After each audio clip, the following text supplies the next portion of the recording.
It's fall 2003 in the exclusive Atlanta suburb of Buford, Georgia. Buford, Georgia is a wonderful place. It's very upscale. It's beautifully landscaped and laid out, and it's a place a lot of people aspire to live in. It's the kind of town where neighbors are good friends and children can play outside after dark.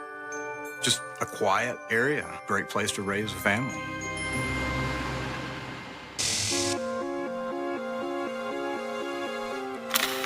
Bart and Jen Corbin are among the happy couples who call Buford home. They've lived in the area with their 2 young sons since 1999.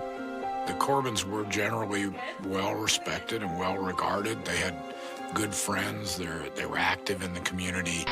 Bart is a dentist, and Jen teaches part-time at a local preschool. It was the classic soccer mom, doctor, dad kind of family.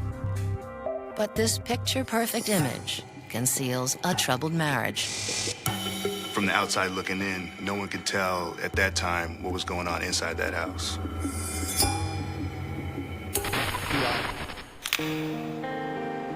Bart has recently made a big decision and relocated his dental practice. He enjoys being his own boss. But a few months into the new lease, his business has yet to take off. Bart had problems with his practice. He had a terrible, terrible temper. And there were several complaints from patients that were appalled by some of the work he'd done to them when he'd lost his temper. Bart is determined to hide his struggles by projecting an impressive image to the outside world. He was not as successful in his dental practice as he wanted everybody to believe. So he was under a tremendous amount of financial pressure, and yet he wanted to live a certain lifestyle. He bought a new sports car. He changed his wardrobe. He was dressing even nicer. My immediate suspicion was, I wonder if there's a midlife crisis going on. Bart's spending creates even more financial strain. Yes, this is Dr. Bart Corbin. He had this fantasy of what his life would look like as a successful dentist. If you cut off my electricity in the office, you can't expect me to pay the electricity bill at home. He felt entitled to living this extravagant lifestyle, which he was finding was very, very difficult to afford. Estimate that. His escalating money troubles are leading him down a path to self-destruction. But he won't go down it alone.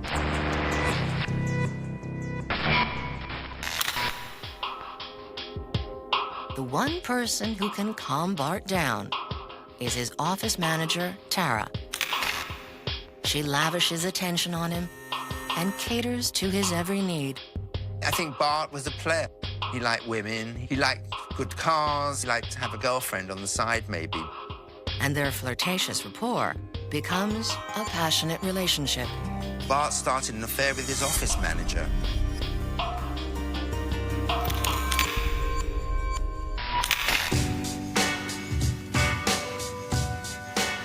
They started, staying behind after work, making love in the office. For Tara, it's a welcome distraction. And it was really the perfect scenario for him because she was married with children, so he wouldn't have to be obligated to her, but he had complete control over her.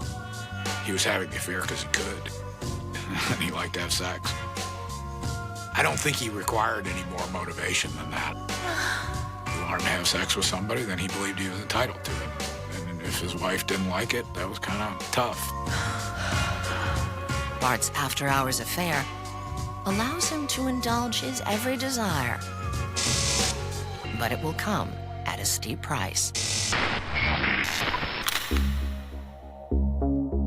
After months of trying to support her husband through a difficult time, Jen begins to question why Bart's long hours in the office aren't turning his business around. She expressed to her sister Heather at one point that she believed that Bart was having an affair.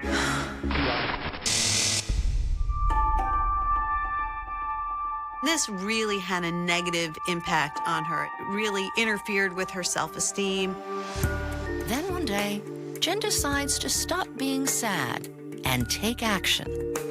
Instead of confronting him, she makes a silent promise to win her husband back. She started her midlife crisis. She started working out and running all the time. Jen, as a nurturer, what nurturers do is they put a lot of responsibility on themselves to fix everything, do everything, make everything perfect. What she said was that she was trying to do it for Bart, trying to make it better for Bart. Jen is convinced she can save her marriage, but nothing she does seems to be enough for Bart. During the winter of 2003, the couple argue more than ever as they continue to grow apart. Things were starting to unravel. A lot of their communication with each other had broken down. It had reached a point where they were no longer sleeping in the same room. Bart's disapproval devastates Jen, and she begins to withdraw. I think that she realized that it had come to a point where, regardless of what she did or the amount of effort that she put into the marriage, that it was not going to work. She was embarrassed. She felt ashamed of the way things had turned out. And she didn't necessarily want to deal with it in front of the people that she cared about. Deprived of the love she desperately needs, Jen feels she's reaching a breaking point.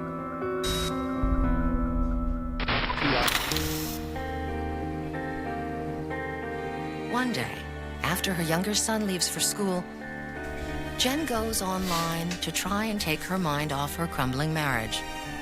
Jen had some time on her hands. You know, during the day, she was sort of free to stay at home and play computer games. The game allows players to create characters and interact with one another. She had ample time to engage in this game where she would enter into a fictitious or a fabricated world. She's still a person who needs to connect and be with people. This game was a way to not only take her away from the difficulties of her life and take her to another place, but it also helped her to connect with other people, which is something that gave her a lot of pleasure and joy.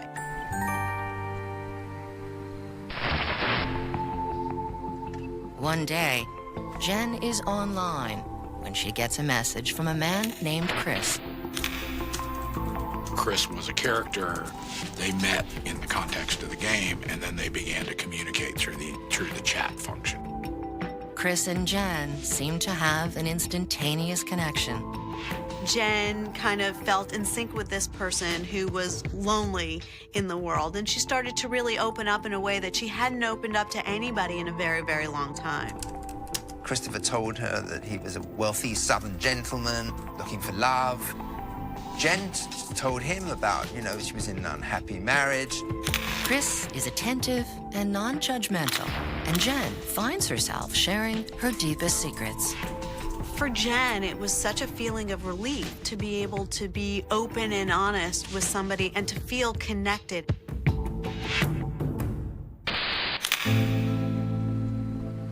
Before long, Jen is spending hours every day playing the game.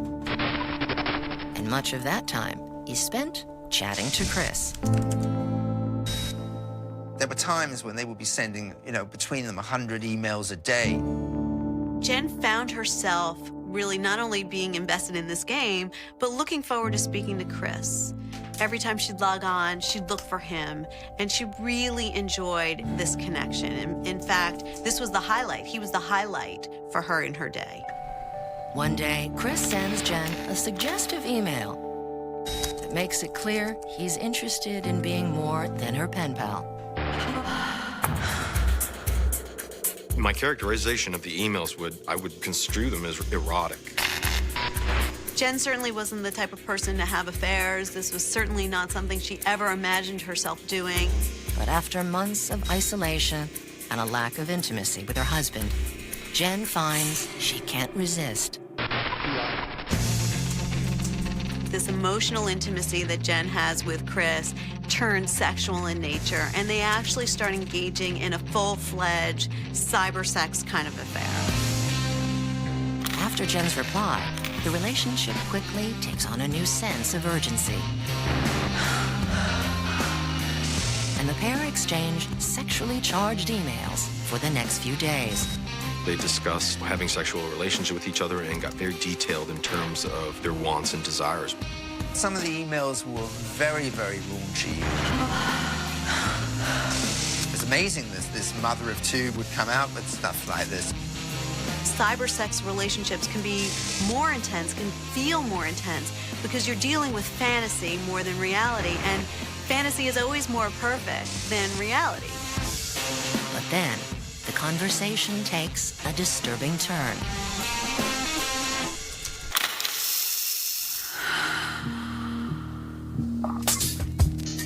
Chris sends Jen an email describing some of his violent sexual fantasies.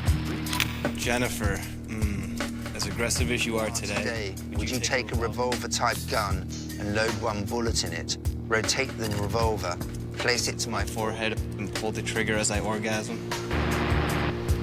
Do you have that in you, Jennifer? Jen is shocked by Chris's suggestion. What he's asking for is way out of her comfort zone. But she soon finds herself questioning how far she'd go for him. With her marriage falling apart and her life in shambles, Jen is torn between abandoning her fantasy or continuing down this path of pleasure.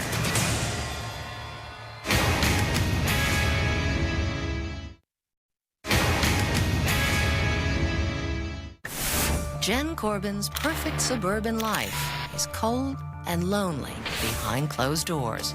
With her marriage crumbling, she seeks comfort in an online gaming community and becomes involved in a passionate internet connection. Jen fell head over heels in love with Chris. Her knight in shining armor had come. Now the affair has taken a very dark turn into violent fantasy. Would you take a revolver, place it to my forehead? Do you have that in you, Jennifer?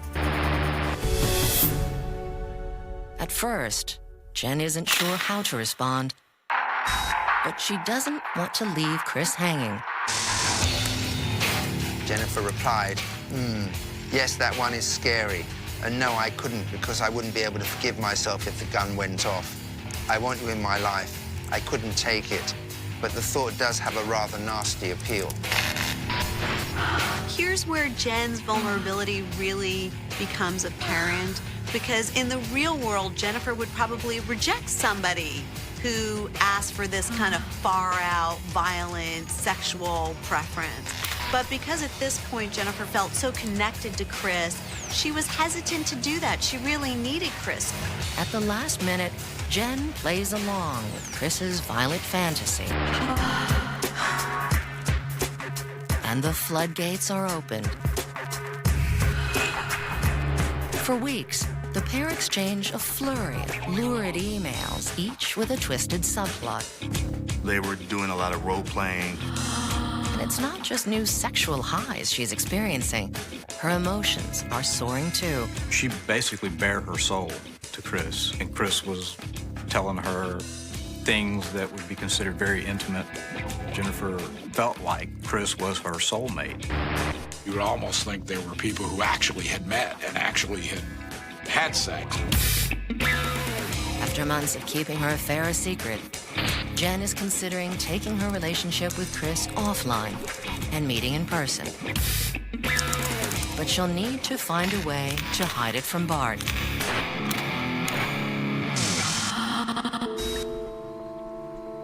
Jen's obsession with online gaming hasn't gone unnoticed. He wasn't happy that she was spending so much time on the computer. He griped about it. I'm sorry. Even though he's having an affair with his office manager, Bart is used to having his wife's full attention when he gets home.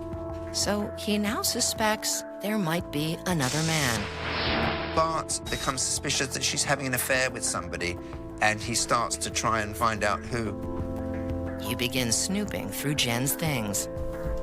It's one thing for Bart to reject his wife.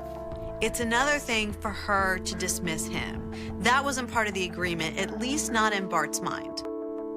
Determined to find out what Jen has been up to, Bart begins watching her every move. Meanwhile, Jen is quietly making plans for a future with Chris. She wanted to take it to the next level. She said, I really want to meet you. I want to see you. She said, I go out and you know, every man, I pretend it's Chris. And she was putting more and more pressure on. And while Chris insists he wants to see her, something is holding him back. Initially, Chris would make excuses and play for time. But eventually, Jen was so insistent that Chris, you know, decided to tell her the truth. But that's when things started getting strange. In November 2004, Jen's demands to meet finally forced Chris to make a stunning confession. Chris sent Jen an email revealing that he was in fact a she.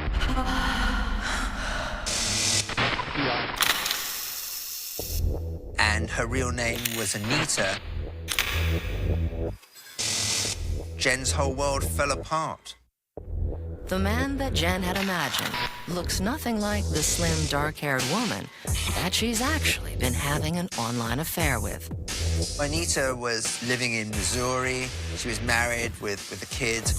She was just a normal mother to the outside world. She wasn't Jen's knight in shining armor who was going to rescue her. It was almost like they were operating by two different rules in this game. Anita was playing a game, and Jen wasn't. For Anita, assuming different identities was all just part of the game.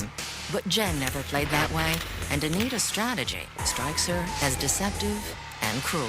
There's a series of emails that go back and forth where Jen is very accusatory. Why did you lie to me? You know how vulnerable I was. Anita apologizes to Jen for misleading her and begs for her forgiveness. But finding out the truth about her virtual lover is too much for Jen to bear. She felt hurt twice in a way because she was already being abandoned by her husband, and now she has this man who lied to her, who she had fallen in love with. She felt betrayed after all of this information that they exchanged back and forth, after all of the plans they'd made together. Jen is left feeling hopeless and completely alone. Jen had felt sucker punched by that reveal. It was a really, really huge betrayal. She spends several sleepless nights wondering what to do. This is a woman who had basically followed the rules. And somewhere along the line, she realized those rules were not working for her. Then, from the depths of her depression, Jen makes a shocking decision that will take her to new heights of pleasure and danger.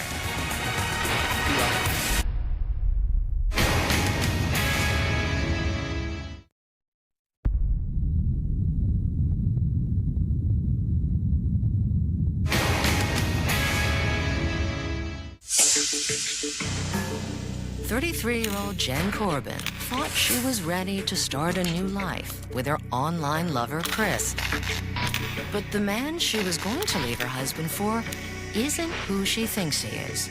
Chris sent Jen an email revealing that he was in fact a she, and her real name was Anita, and she'd been masquerading as Chris for months.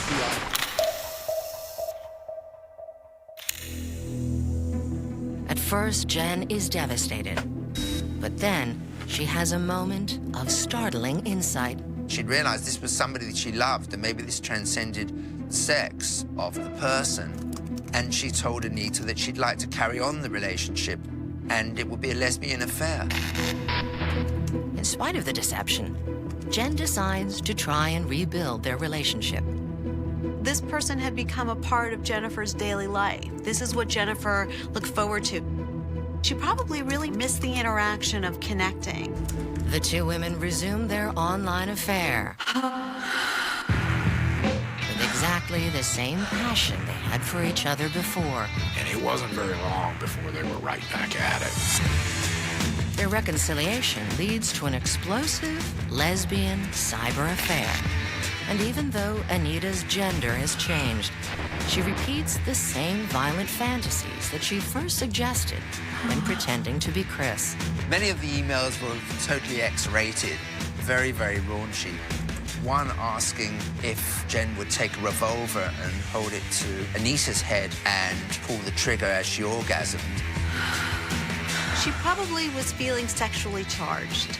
And Jen excited, and so excited she didn't really have time to think about what this really meant. And again, this was in the fantasy mode. It's a strange but thrilling experience for the married mother of two. And she can't get enough. Jen and Lisa's relationship progresses. They realize, they're in love with each other and they want to be together, and they started talking about, actually meeting, in real life so they could consummate their love. The two women agree they should meet in person once the Thanksgiving holiday is over. But before Jen can start a new life with her girlfriend, she needs to get rid of her husband.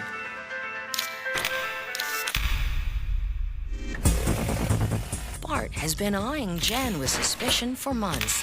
And even as he carries on his own affair with his office manager, he becomes convinced and enraged by the thought of Jen with someone else. He has no proof, but he isn't one to wait around for that. Bart seemed to be under a lot more stress.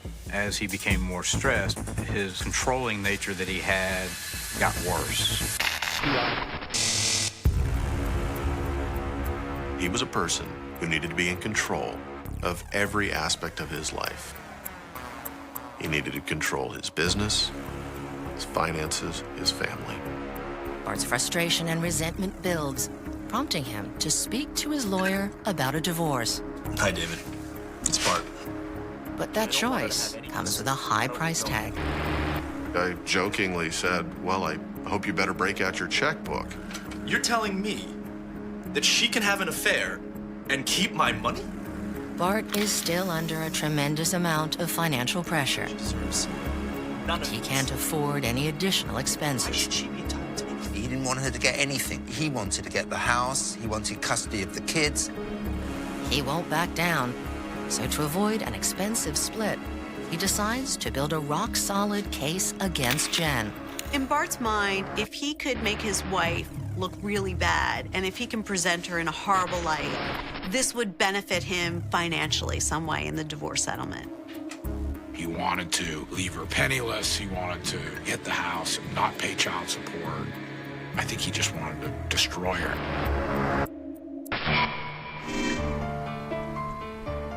Several tense days pass, and although the couple is in turmoil, they make plans to celebrate Thanksgiving with Jen's family. Bart was acting very strange that day.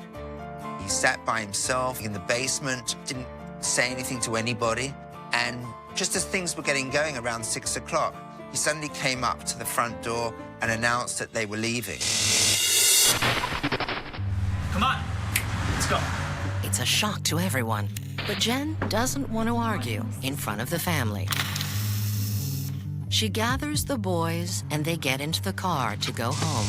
On the way home, they stopped so Jen could buy some milk or something. Bart had his opportunity and he started rifling into her purse. Inside, he finds emails exchanged between Jen and someone named Chris. She had saved and printed some of the emails, and he read them.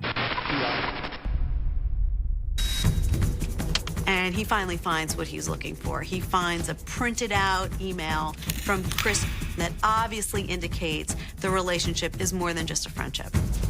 It's exactly the kind of proof Bart has been looking for. When she came back in the car, he confronted it with her. What is that? It's nothing. As she was driving home, he was screaming at her with the two boys in the back, and he hit her across the face. Enraged by the thought of his wife with another man, he has no idea that Jen's lover is actually a woman. I don't think he ever made that connection. He believed that his wife was having an affair with a man. Knowing that Bart is trying to build a case against her, Jen is terrified. She was ultimately concerned that Bart would characterize her as an unfit mother and that he would seek custody of the two boys. Jen probably realized right around this time that there was no easy way to get out of a marriage with Bart. Bart was going to fight her every step of the way. I'm sorry.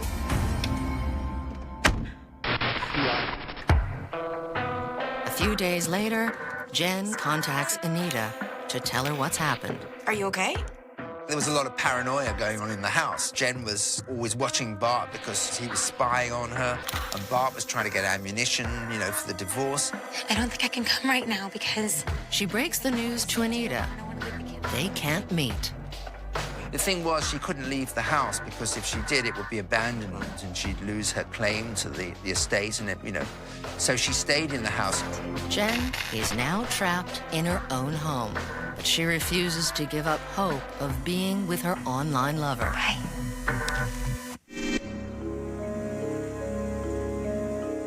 On the evening of December 3rd, 2004, Bart goes out for a drink with his brother and some friends. Jen brings the boys to her neighbor Kelly's house. They got together every Friday night for cocktails and stuff, and they had a nice night talking. And then later that night, Jen went back home and started emailing Anita. Even though Bart is watching her every move, Jen continues to stay in constant communication with her long-distance love. She was on the telephone with Anita up until about 10 minutes until 2. The two women make plans to be together forever. And her head full of happy thoughts of the future, Jen finally goes to sleep.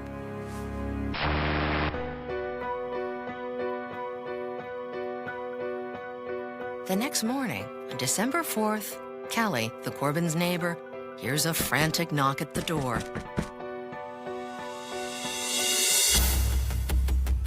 Jen's oldest son is outside. What's wrong, sweetie? Calling for her to come quickly. He was looking very, very upset and worried, and he told her to come over to the house. He thought at first his mom was asleep, and then he was afraid. Concerned for her friend, Kelly runs to the house. So he led her into the bedroom, and there was Jennifer Corbin dead, with one bullet wound to her head. Kelly immediately dials 911. At 8:01, police arrive at the Corbins' house, and they quickly secure the scene. The uniform officers were led into the house through the front door. They made a cursory look through the entire house, and then they focused in on the bedroom. Jen's body is on the bed with a gun next to her, and divorce papers nearby. She has her nightgown on. She does have some paperwork that is around her. There's a cell phone in near proximity to her. It looks as if the depressed housewife has killed herself. We have no signs of forced entry, no signs of robbery. There's no signs of any physical violence. So on the surface, it appears to be a suicide. But then, investigators notice something suspicious. The gun was slightly under the comforter. It wasn't on top. So it seemed like she'd be moved after the death. This tragic suicide is beginning to look like something much more sinister. And the search for suspects will lead investigators into a twisted trap of jealousy and betrayal.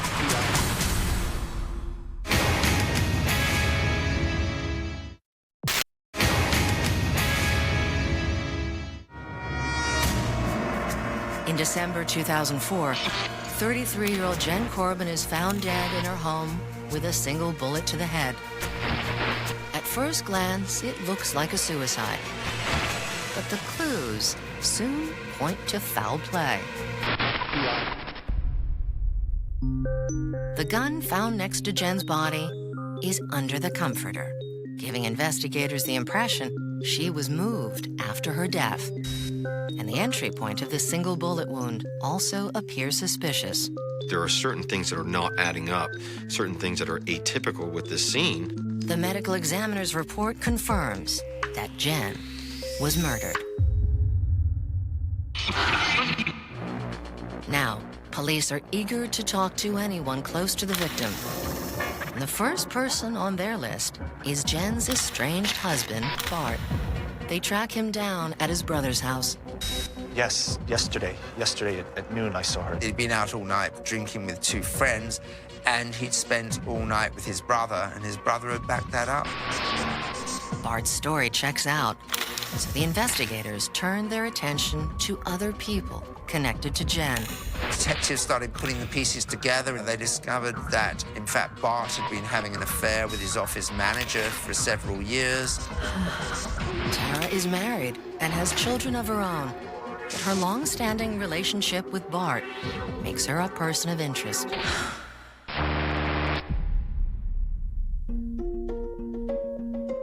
Tara is asked to come in for questioning. She was initially interviewed by the police and denied any involvement. I was at home with my husband and my 2 kids. And when she provides evidence proving she was nowhere near the scene of the crime, she's ruled out as a suspect. Next, police examine Jen's phone records, trying to find out whom she spoke to the night before she died. They discover that just hours before her death, Jen made a phone call to a number registered to a woman named Anita. Unsure of the connection between Anita and Jen, the investigators dig further, and what they find stuns them. Anita and Jen were lovers, making plans for Jen to leave her husband. Investigators obtain a warrant and begin looking through their correspondence. And that's when they found out about the emails. Jen and Anita had exchanged explicit fantasies online that sometimes veered into lethal violence. They were very sexual in nature. They were very graphic, and there were some connotations about objects and guns and bondage. And one email in particular gets their immediate attention. Would you take a revolver type of gun, load 1 bullet in it, rotate the revolver, place it to my forehead, and pull the trigger as I orgasm? It's a potentially damning piece of evidence that could implicate Anita. Anita also could be a suspect because she knows everything about Jennifer. She knows where she lives, she knows about her schedule, so she's also a realistic option to look at. Could Jen's death have been an accident during a risky sexual encounter?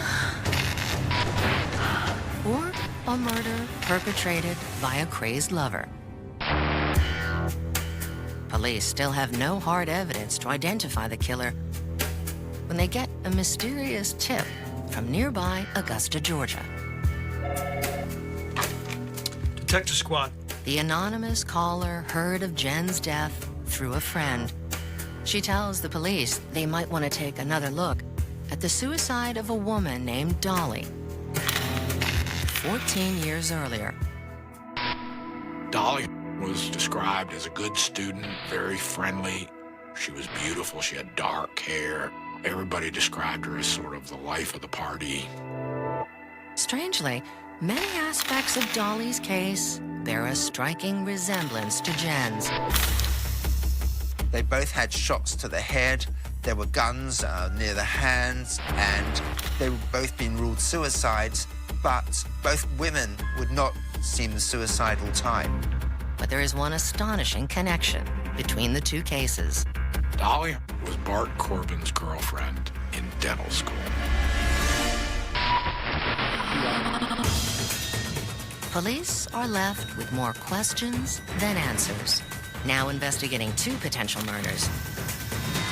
They're about to uncover a cold-blooded plot that begins years before and ends with Jen Corbin's final moments.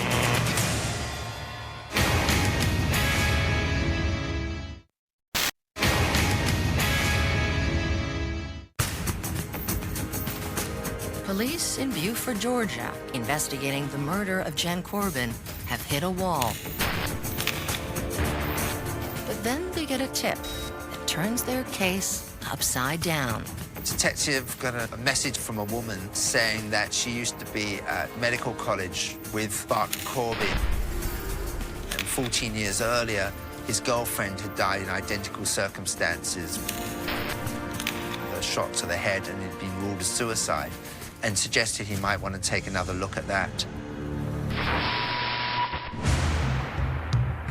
Just like Jen, no one could believe that the vibrant and successful dental student would take her own life.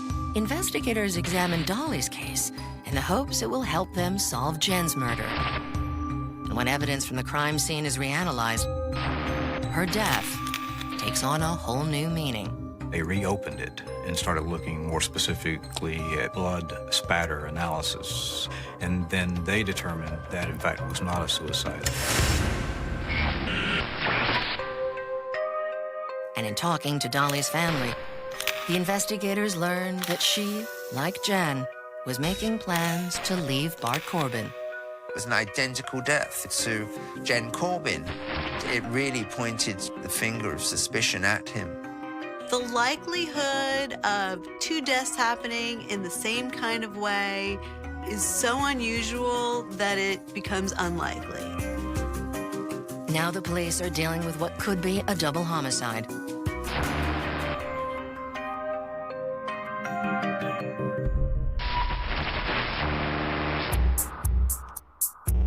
They want to speak to Bart, but he refuses to come in for questioning and still maintains he was at his brother's house when Jen was killed. They started going back and started looking a little bit more closely at his alibi.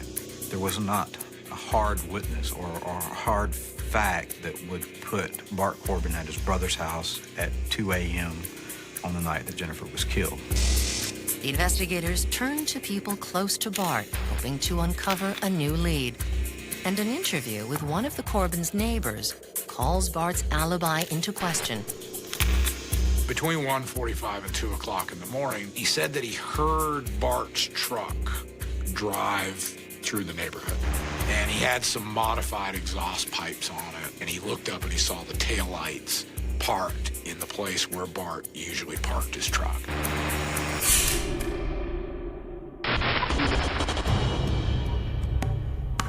With testimony now placing Bart at the scene of the crime, the police can bring him in for an interview. Can you tell me about a woman named Dolly? He denied any part in either of the murders and said he was totally innocent and accused police of making him out to be a monster. I told you, I was with my brother. As Bart continues to deny any involvement, the investigators focus on the key piece of physical evidence from the crime scene, the gun. A trace of the weapon's serial number leads the investigators to Alabama. We very quickly realized through the cell phone data that Bart and Corbin had been in Troy, Alabama to visit a friend 2 days before Jennifer's body was found.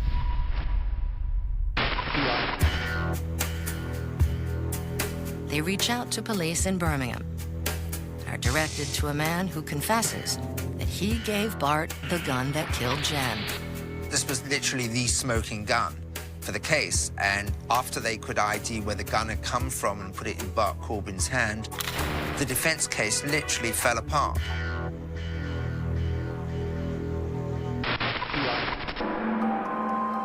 Bart may have been driven to murder by his desire to avoid a costly divorce, but there could be an additional motive, something even more ominous, which he may have discovered the night he saw Jen's emails. Coincidentally, her lover, Chris, shares the same surname as Bart's murdered girlfriend in dental school. So it's very possible Bart connected the two in a way that they weren't really connected. Bart may have thought that Jen was close to uncovering a secret he'd kept hidden for over a decade. I think that led him to the path of murder because, you know, he got away with this murder 14 years before. If Bart thought that Jennifer was trying to reveal a murder he committed 14 years ago in the divorce case, he would have been very motivated to stop that from happening. Police confirmed that Anita was nowhere near Jen's house at the time of the murder, and she is never implicated in the crime. In preparation for the trial, the prosecution pieces together the sequence of events on the night of December 3rd, 2004. He drove back to his house with nothing more than the truck key. He had a copy of the divorce papers with him. Bart quietly sneaks inside the house, trying not to wake his wife and two sons. When he came into the room, Jen was fast asleep. He took a pillow. He fired the gun through a pillow straight into her head. She died instantly. Then he pulled her up over the bed to reposition the body, put the gun near her hand, put the divorce papers alongside her, and staged the suicide.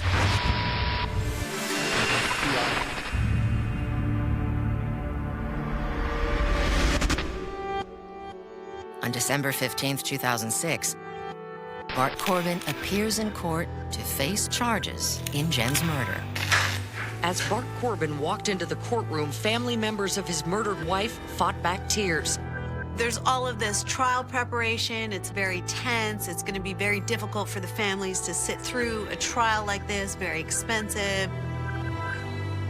In a surprise move, Bart pleads guilty to the murders of Jen and Dolly. He admitted killing Jennifer Corbin and Dolly. He did not give any specifics of why he did it. He did not explain his motive. There was a very dramatic moment at the trial. The victims' families breathe a sigh of relief. After getting away with murder for 14 years, Bart Corbin is finally going to prison.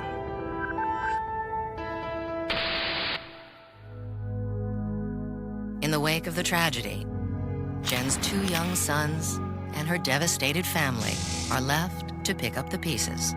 What's left are those 2 little boys who are left alone.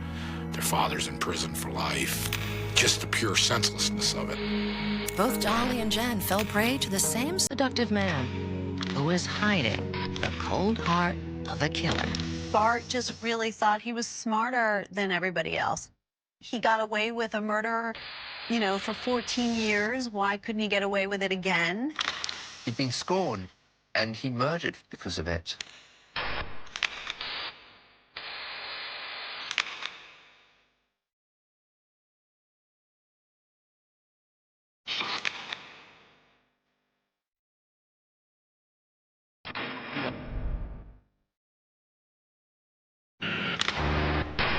There is a profound and often unspoken trust that underpins the foundation of any civilized society, a fragile social contract that dictates that the halls of justice remain absolute sanctuaries of peace.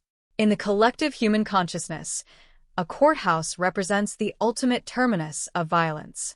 It is the designated arena where the chaotic, brutal, and unpredictable forces of human conflict are meant to be stripped of their physical danger and distilled into measured arguments, legal statutes, and the solemn finality of a judge's gavel.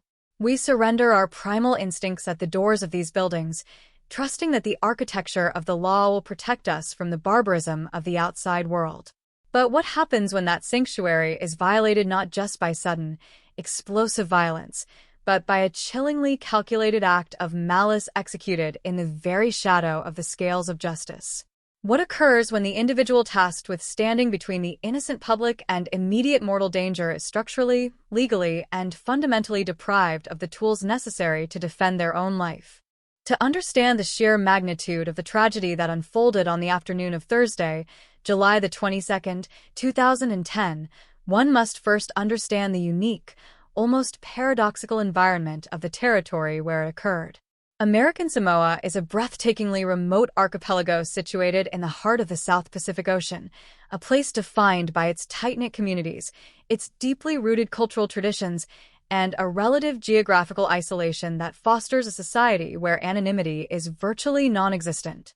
In the capital city of Pago Pago, specifically within the interwoven districts of Fagatogo and Malaloa, the pace of life and the administration of governance operate on a scale that feels distinctly personal. The people who inhabit this territory, those who walk the streets, who stand trial, and who wear the badges of authority, are not faceless strangers to one another. They share histories, familial ties, and the inescapable intimacy of island life. It is within this deeply connected societal fabric that violent crime, while not entirely absent, historically lacked the industrialized, random brutality often seen in sprawling mainland metropolises. Because of this historical context, a deeply ingrained, almost naive sense of security permeated the local legislation governing law enforcement. In a detail that seems utterly unfathomable in the modern era of global law enforcement, the laws of American Samoa in the year 2010 mandated a startling restriction on its police force. Regular patrol officers, the men and women who responded to daily emergencies and walked the community beats, were strictly prohibited from carrying firearms. This astonishing restriction extended even to the specialized detectives assigned to provide security at the most critical government installations, including the territory's highest venues of law. The underlying philosophy seemed to rely on the belief that authority itself, represented by the badge and the uniform, would serve as a sufficient deterrent against lethal violence. It was an ideology rooted in the hope that the close-knit nature of the island would prevent the kind of brazen, heavily armed confrontations that plague other jurisdictions. This specific legal framework, a chilling artifact of a more innocent time, placed the officers of American Samoa in a position of unimaginable vulnerability. They were expected to be the ultimate shield for the civilian populace, yet they were sent to the front lines with nothing but their empty hands, their training, and their courage. Standing at the very intersection of this perilous legal paradox was Lieutenant Detective Lucilla Brown. At 44 years of age, Lieutenant Brown was the embodiment of seasoned, unwavering dedication. He had dedicated 19 years of his life to the police force, nearly 2 decades of navigating the complex interpersonal dynamics, the domestic disputes, and the myriad challenges of maintaining order in a community where everyone knows everyone. 19 years of service in any police department requires a profound psychological resilience, but to serve for 19 years completely unarmed requires an entirely different caliber of bravery.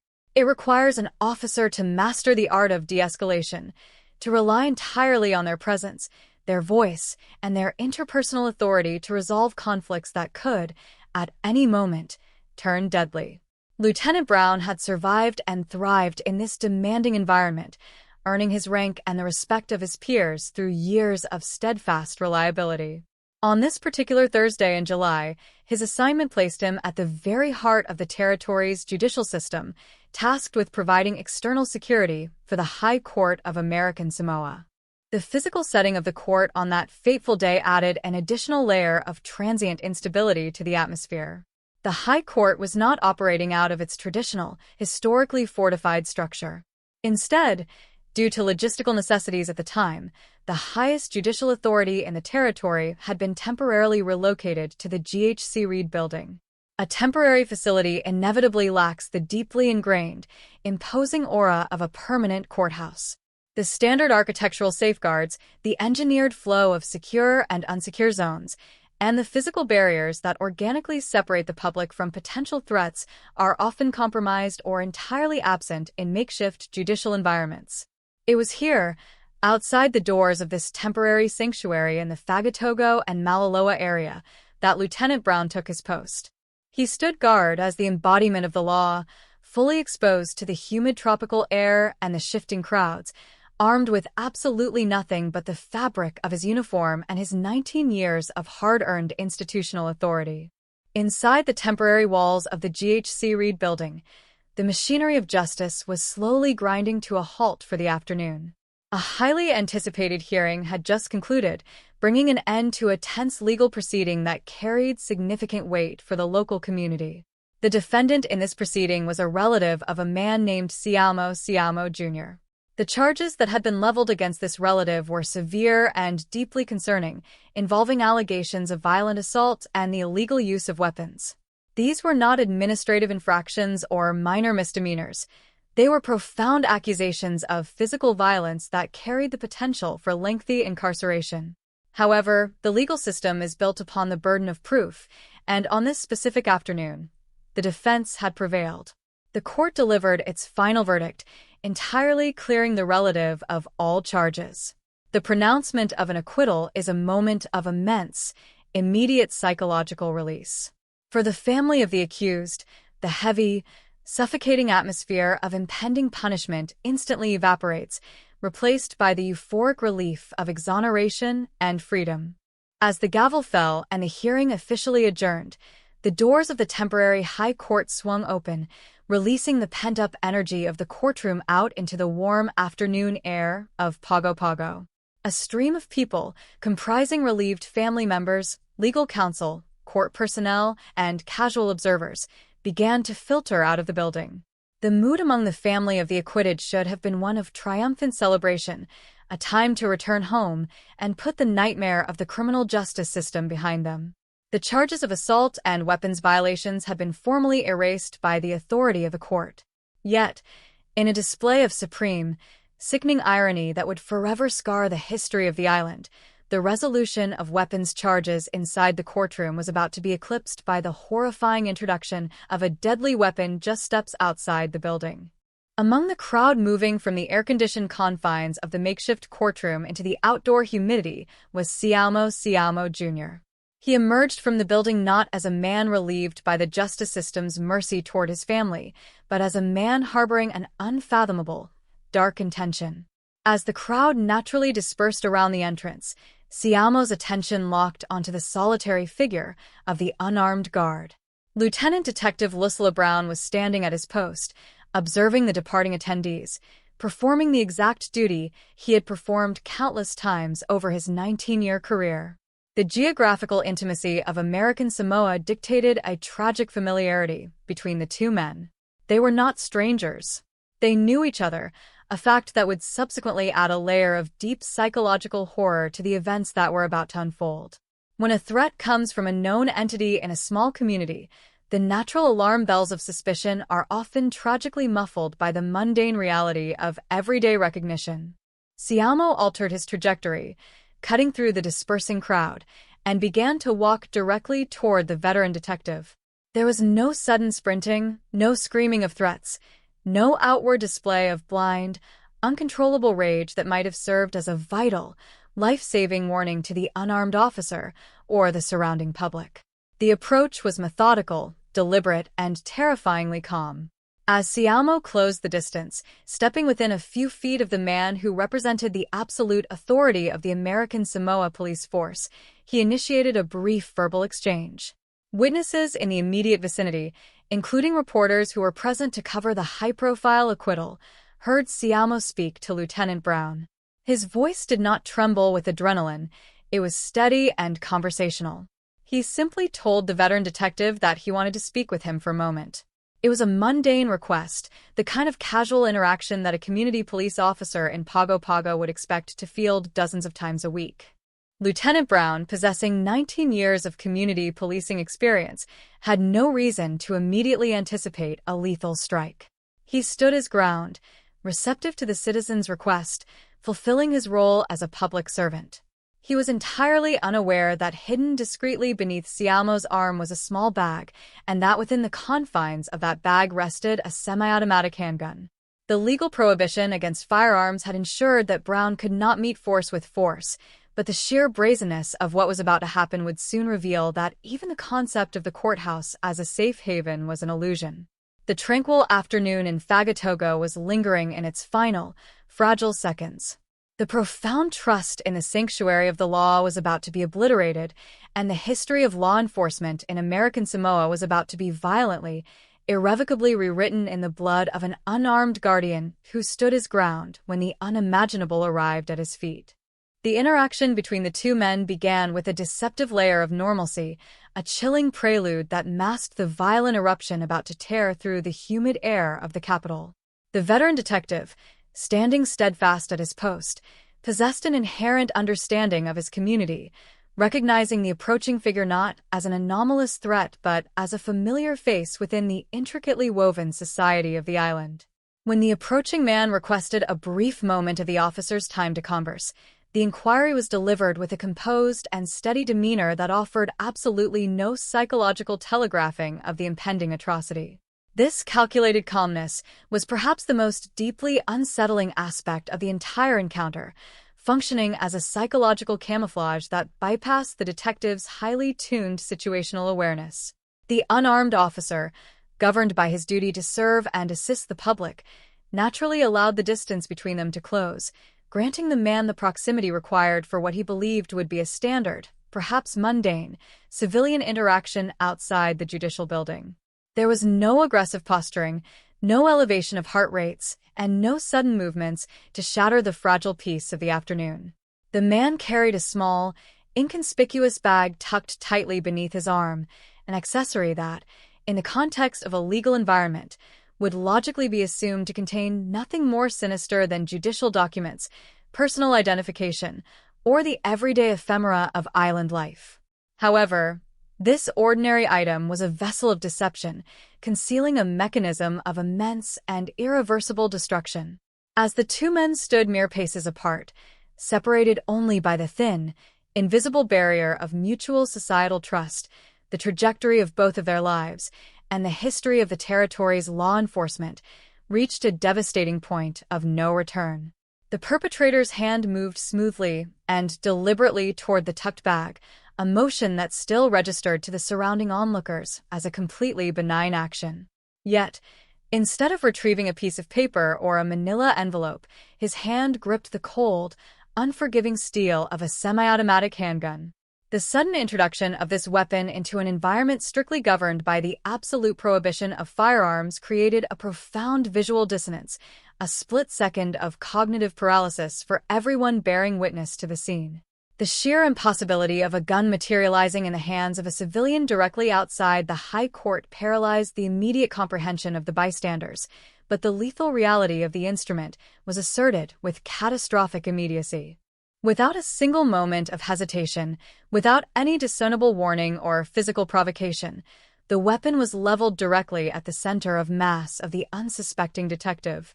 The explosive concussions of the initial gunshots shattered the tropical tranquility, tearing through the afternoon air with a deafening, unnatural violence that instantly transformed the steps of the temporary courthouse into a theater of unmitigated horror. The physical impact of the projectiles striking the human body at such a devastatingly close range was immediate and catastrophic. The kinetic energy of the bullets obliterated the structural integrity of the detective's form, forcefully stripping him of his ability to remain upright. The 19-year veteran of the force, a man who had dedicated his entire adult life to the protection of others, collapsed onto the unforgiving pavement beneath the bright Pacific sky, his body succumbing entirely to the sudden, overwhelming trauma inflicted upon him. The loud, sharp reports of the discharging firearm echoed violently against the nearby structures, acting as a horrifying clarion call that immediately alerted the surrounding area that the ultimate taboo had just been violently breached. For the journalists, court personnel, and citizens lingering near the exit, the unfolding nightmare seemed to exist in a distorted, agonizingly slow temporal reality. The natural human instinct following a sudden explosion of lethal violence is to expect the perpetrator to succumb to the overwhelming surge of adrenaline and immediately initiate a frantic escape from the scene of the crime. However, the tragedy of this particular afternoon was compounded by the absolute, blood-chilling absence of panic exhibited by the shooter. He did not turn and sprint toward the periphery of the town. He did not attempt to conceal his identity or the weapon that was still smoking in his grip. Instead, he exhibited a level of cold, methodical malice that defies all conventional understanding of human empathy. With a deliberate, heavy gait, he stepped forward, closing the final, minute distance between himself and the incapacitated officer who was now lying helpless on the ground. He positioned himself so that he was towering directly over the fallen detective, his silhouette casting a dark, agonizing shadow over the bleeding man. The sheer depravity of this specific moment is difficult to articulate without acknowledging the profound darkness it reveals within the human condition.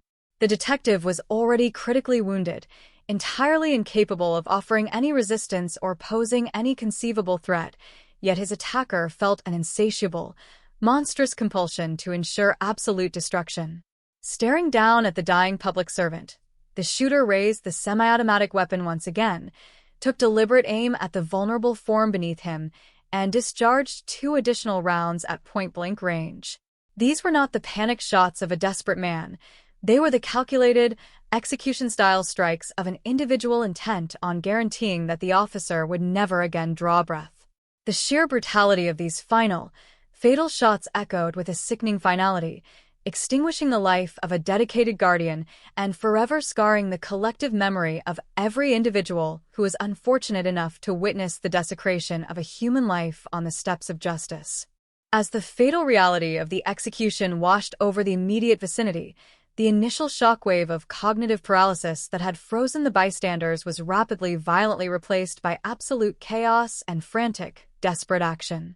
The sound of the gunfire acted as a visceral trigger for the other law enforcement officers and judicial security personnel operating within and around the temporary court facility. Driven by an innate, deeply ingrained sense of duty that overrides fundamental self-preservation, these individuals immediately converged on the epicenter of the violence. It is crucial to remember the terrifying legal context governing these responding officers. They were rushing toward a confirmed, active shooter who had just demonstrated a willingness to execute a police officer in broad daylight, and they were doing so with absolutely empty hands. They possessed no ballistic vests, no duty weapons, and no tactical means to engage the lethal threat from a safe distance. Their only available weapon was the raw, unyielding courage to physically throw their own bodies into the line of fire in a desperate bid to neutralize the threat and prevent further loss of innocent life. As this wave of unarmed responders surged toward the shooter, the perpetrator's violent rampage entered its secondary, highly chaotic phase. Registering the approaching officers not as figures of authority to be surrendered to, but as moving targets obstructing his path, he rapidly pivoted and redirected his semi-automatic weapon toward the incoming tide of uniforms. The air was once again split by the deafening crack of consecutive gunshots as he fired wildly and indiscriminately into the desperate ranks of the rescue element. The sheer volume of fire and the chaotic nature of the close-quarters engagement resulted in immediate, devastating casualties among the responding force. 2 additional police officers, men who had run toward the sound of death to save a fallen brother, were struck by the incoming projectiles. The bullets tore through their flesh, inflicting severe, incapacitating wounds that instantly dropped them to the blood-stained pavement alongside their murdered colleague. The courthouse steps, initially a place of bureaucratic transition, had been violently transformed into an active, bleeding combat zone in a matter of terrifying seconds. Despite the horrific toll, the sheer momentum of the responding officers, fueled by an intoxicating mixture of grief, adrenaline, and desperate heroism, could not be entirely halted by the barrage of gunfire. As the 2 wounded officers fell, the remaining security personnel and fellow policemen continued their relentless, terrifying charge, closing the critical distance before the shooter could acquire new targets or successfully reload his deadly instrument. In a chaotic, violently kinetic collision of bodies, the mass of unarmed officers finally slammed into the perpetrator. It was a desperate, primal struggle for control, fought on the unforgiving ground amidst the agonizing cries of the wounded and the deafening silence of the dead. The officers fought with a frantic, overwhelming intensity, their hands grappling for the hot steel of the weapon, fighting to pry the semi-automatic handgun from the iron grip of the man who had just shattered their world. Through sheer numerical superiority and unyielding physical force, they eventually managed to overwhelm the shooter, violently wresting the firearm away from his possession and forcibly pinning him against the hard concrete. The immediate threat of the firearm was finally neutralized, but the cost of that neutralization was immeasurable. As the dust began to settle on the horrific struggle, the true, devastating magnitude of the tragedy began to fully reveal itself to the stunned and traumatized crowd. The territory of American Samoa had been violently thrust into a new, terrifying reality. The illusion of absolute safety had been irrevocably shattered, replaced by the grim, undeniable truth that the badge alone could no longer serve as a shield against the depths of human malice. The unarmed guardian lay lifeless, his sacrifice a brutal testament to the catastrophic vulnerabilities of a system that had failed to protect the very individuals sworn to protect it. The immediate aftermath of the physical takedown was a disorienting symphony of frantic shouts for medical intervention and the heavy, collective weeping of a community instantly plunging into mourning. The perpetrator, now immobilized beneath the weight of several emotionally shattered but resolute officers, offered no further resistance, his sudden, inexplicable explosion of violence apparently entirely spent. The focus of the surviving officers and the horrified civilian bystanders immediately shifted back to the victims scattered across the bloodied pavement. Desperate, frantic efforts were immediately initiated to stem the catastrophic bleeding of the two severely wounded officers who had bravely charged into the relentless volley of gunfire. Improvising with whatever materials were immediately available, colleagues applied immense physical pressure to the traumatic gunshot wounds, their hands slick with the lifeblood of their friends, their voices cracking as they continuously urged their injured brothers to remain conscious and hold on to life. The sheer panic in their eyes reflected the terrifying realization of their own profound vulnerability. They were intimately familiar with the physical realities of their island, knowing the critical, agonizing minutes it would take for professional emergency medical services to navigate the local roads and arrive at the horrifying scene. Every passing second felt like an eternity, suspended in trauma. Concurrently, a separate, deeply solemn perimeter organically formed around the motionless form of the veteran detective who had absorbed the initial, devastating onslaught. Even as the chaotic triage efforts unfolded mere feet away, an unspoken, heartbreaking acknowledgement rippled through the immediate crowd that no amount of medical intervention could possibly reverse the catastrophic damage inflicted by the close-range, execution-style gunshots. The detective, a man whose presence had been a familiar, comforting constant in the daily rhythms of the capital, was gone, his life violently and unjustly extinguished while performing a duty that should have never required the ultimate sacrifice. The profound psychological shock of witnessing such a targeted, intimate act of murder in an environment historically defined by its deep communal bonds began to physically manifest among the witnesses. Seasoned journalists who had covered the island's news for decades found themselves entirely unable to process the sheer brutality of the visual evidence before them, their professional detachment completely shattered by the raw, unmitigated horror. Ordinary citizens, who only moments prior had been discussing the mundane details of the recently concluded legal hearing, were now rendered entirely mute, their faces pale masks of sheer disbelief as they stared at the horrific tableau. The psychological trauma inflicted upon the collective consciousness of the territory in those frantic, blood-soaked minutes would prove to be as profound and enduring as the physical devastation inflicted upon the victims. The absolute sanctity of the judicial space had been permanently violated, fundamentally altering the island's foundational relationship with the concepts of safety, authority, and the inherent risks associated with wearing a badge. The heavy, metallic scent of discharged ammunition hung stubbornly in the humid tropical air, a lingering, olfactory reminder of the explosive violence that had just rewritten the operational reality of the territory's law enforcement apparatus. As the distant, mournful wail of approaching ambulances finally began to pierce the unnatural quiet that had settled over the immediate crime scene, the stark, devastating reality of the afternoon solidified. The community was no longer merely observing a tragic incident. They were forcefully standing at the precipice of a monumental, paradigm-shifting crisis that would systematically tear through the highest levels of their government and demand an absolute, fundamental reevaluation of how they protected the brave guardians who stood on the very front lines of their fragile civil society. The immediate aftermath of the violent subjugation of the perpetrator transitioned the physical location from an active, chaotic combat zone into a grim, static theater of forensic investigation. The heavy, suffocating blanket of tropical humidity seemed to press down on the temporary courthouse with an oppressive weight as the surviving officers, many still bearing the physical and emotional stains of the desperate struggle, began the agonizing process of securing the perimeter. The piercing wails of the arriving ambulances had ceased, replaced by the methodical, somber murmurs of investigators arriving to document the unimaginable. This was not a standard inquiry requiring the deduction of a mysterious assailant. The identity of the shooter was tragically, undeniably established, securely restrained within the custody of the very department he had just irrevocably devastated.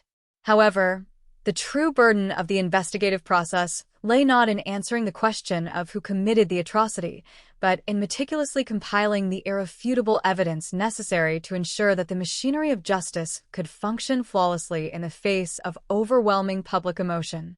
The local police force, An institution deeply entrenched in the familial and communal structures of the island, was now tasked with the deeply traumatic duty of processing the murder of one of their own most respected veterans.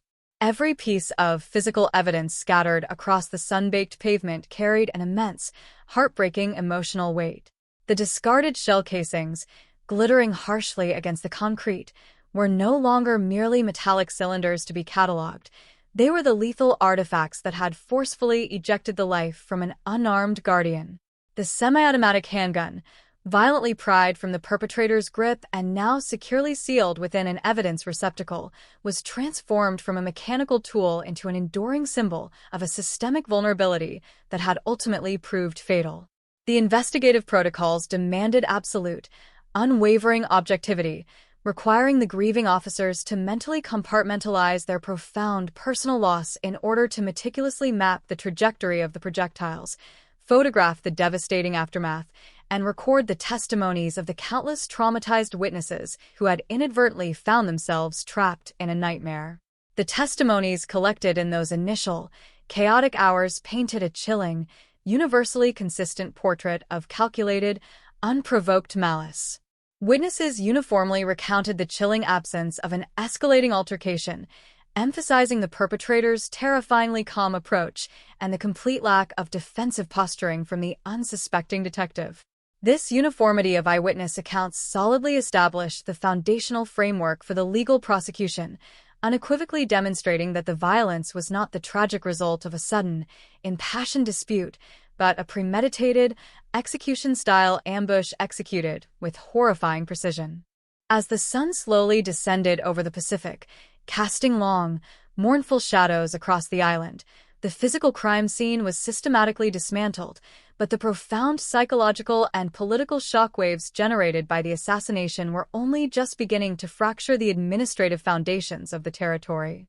The news of the brutal murder of an unarmed public servant directly outside the halls of justice propagated through the tight-knit communities of American Samoa with the devastating velocity of a seismic event. The collective emotional response of the populace rapidly crystallized from profound, paralyzing shock into an intense, overwhelming demand for absolute retribution. The sheer audacity of the crime, the desecration of a space universally recognized as a sanctuary of civic order, demanded a response from the justice system that was equally unprecedented in its severity. Driven by this immense, palpable wave of public outrage and the undeniable brutality of the evidence, the territorial government made a momentous, historically unprecedented legal decision. For the first time in more than half a century, the authorities formally announced their intention to activate the most severe, uncompromising provision within their legal framework, signaling their official pursuit of the death penalty against the apprehended perpetrator. This aggressive legal maneuver was intended to serve as an absolute, uncompromising declaration that such a profound violation of the social contract would be met with the ultimate, irrevocable consequence. It was a theoretical assertion of ultimate judicial power, a desperate attempt to restore a sense of absolute order to a community that had just witnessed the terrifying fragility of its own protective institutions. However, the invocation of capital punishment immediately plunged the territory into a complex, nearly insurmountable legal and logistical paradox that threatened to entirely derail the pursuit of justice.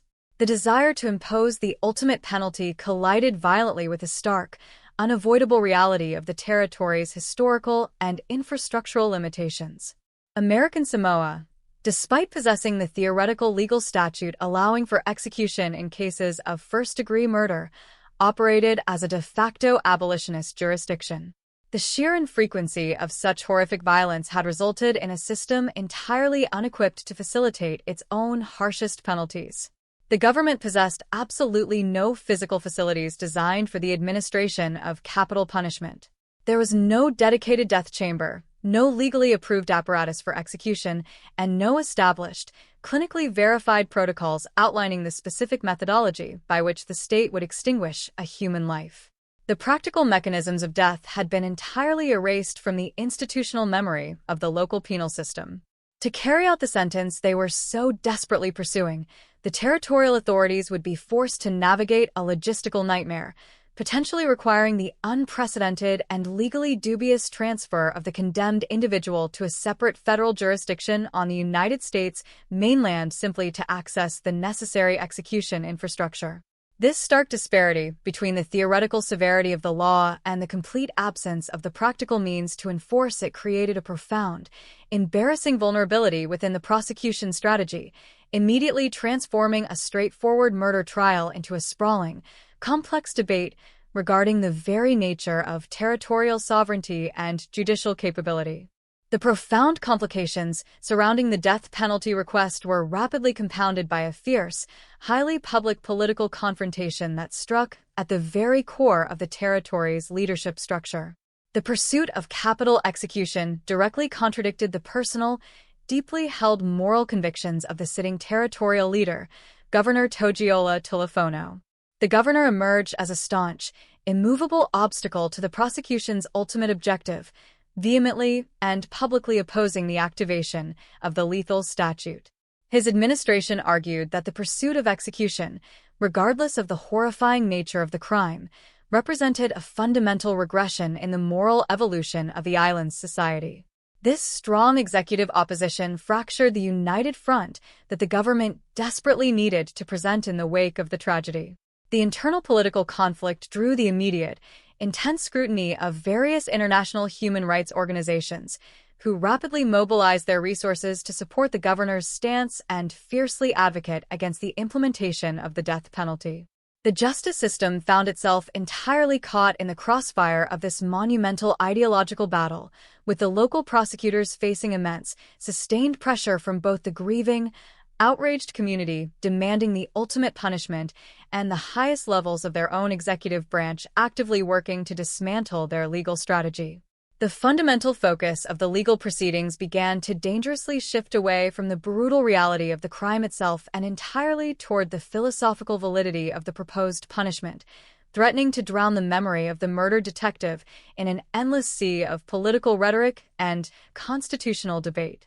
Recognizing the unprecedented severity of the charges and the absolute necessity of preventing the trial from collapsing under the weight of an inevitable appellate challenge, the judicial apparatus was forced to implement extraordinary, financially crippling measures to ensure the uncompromising constitutional validity of the proceedings.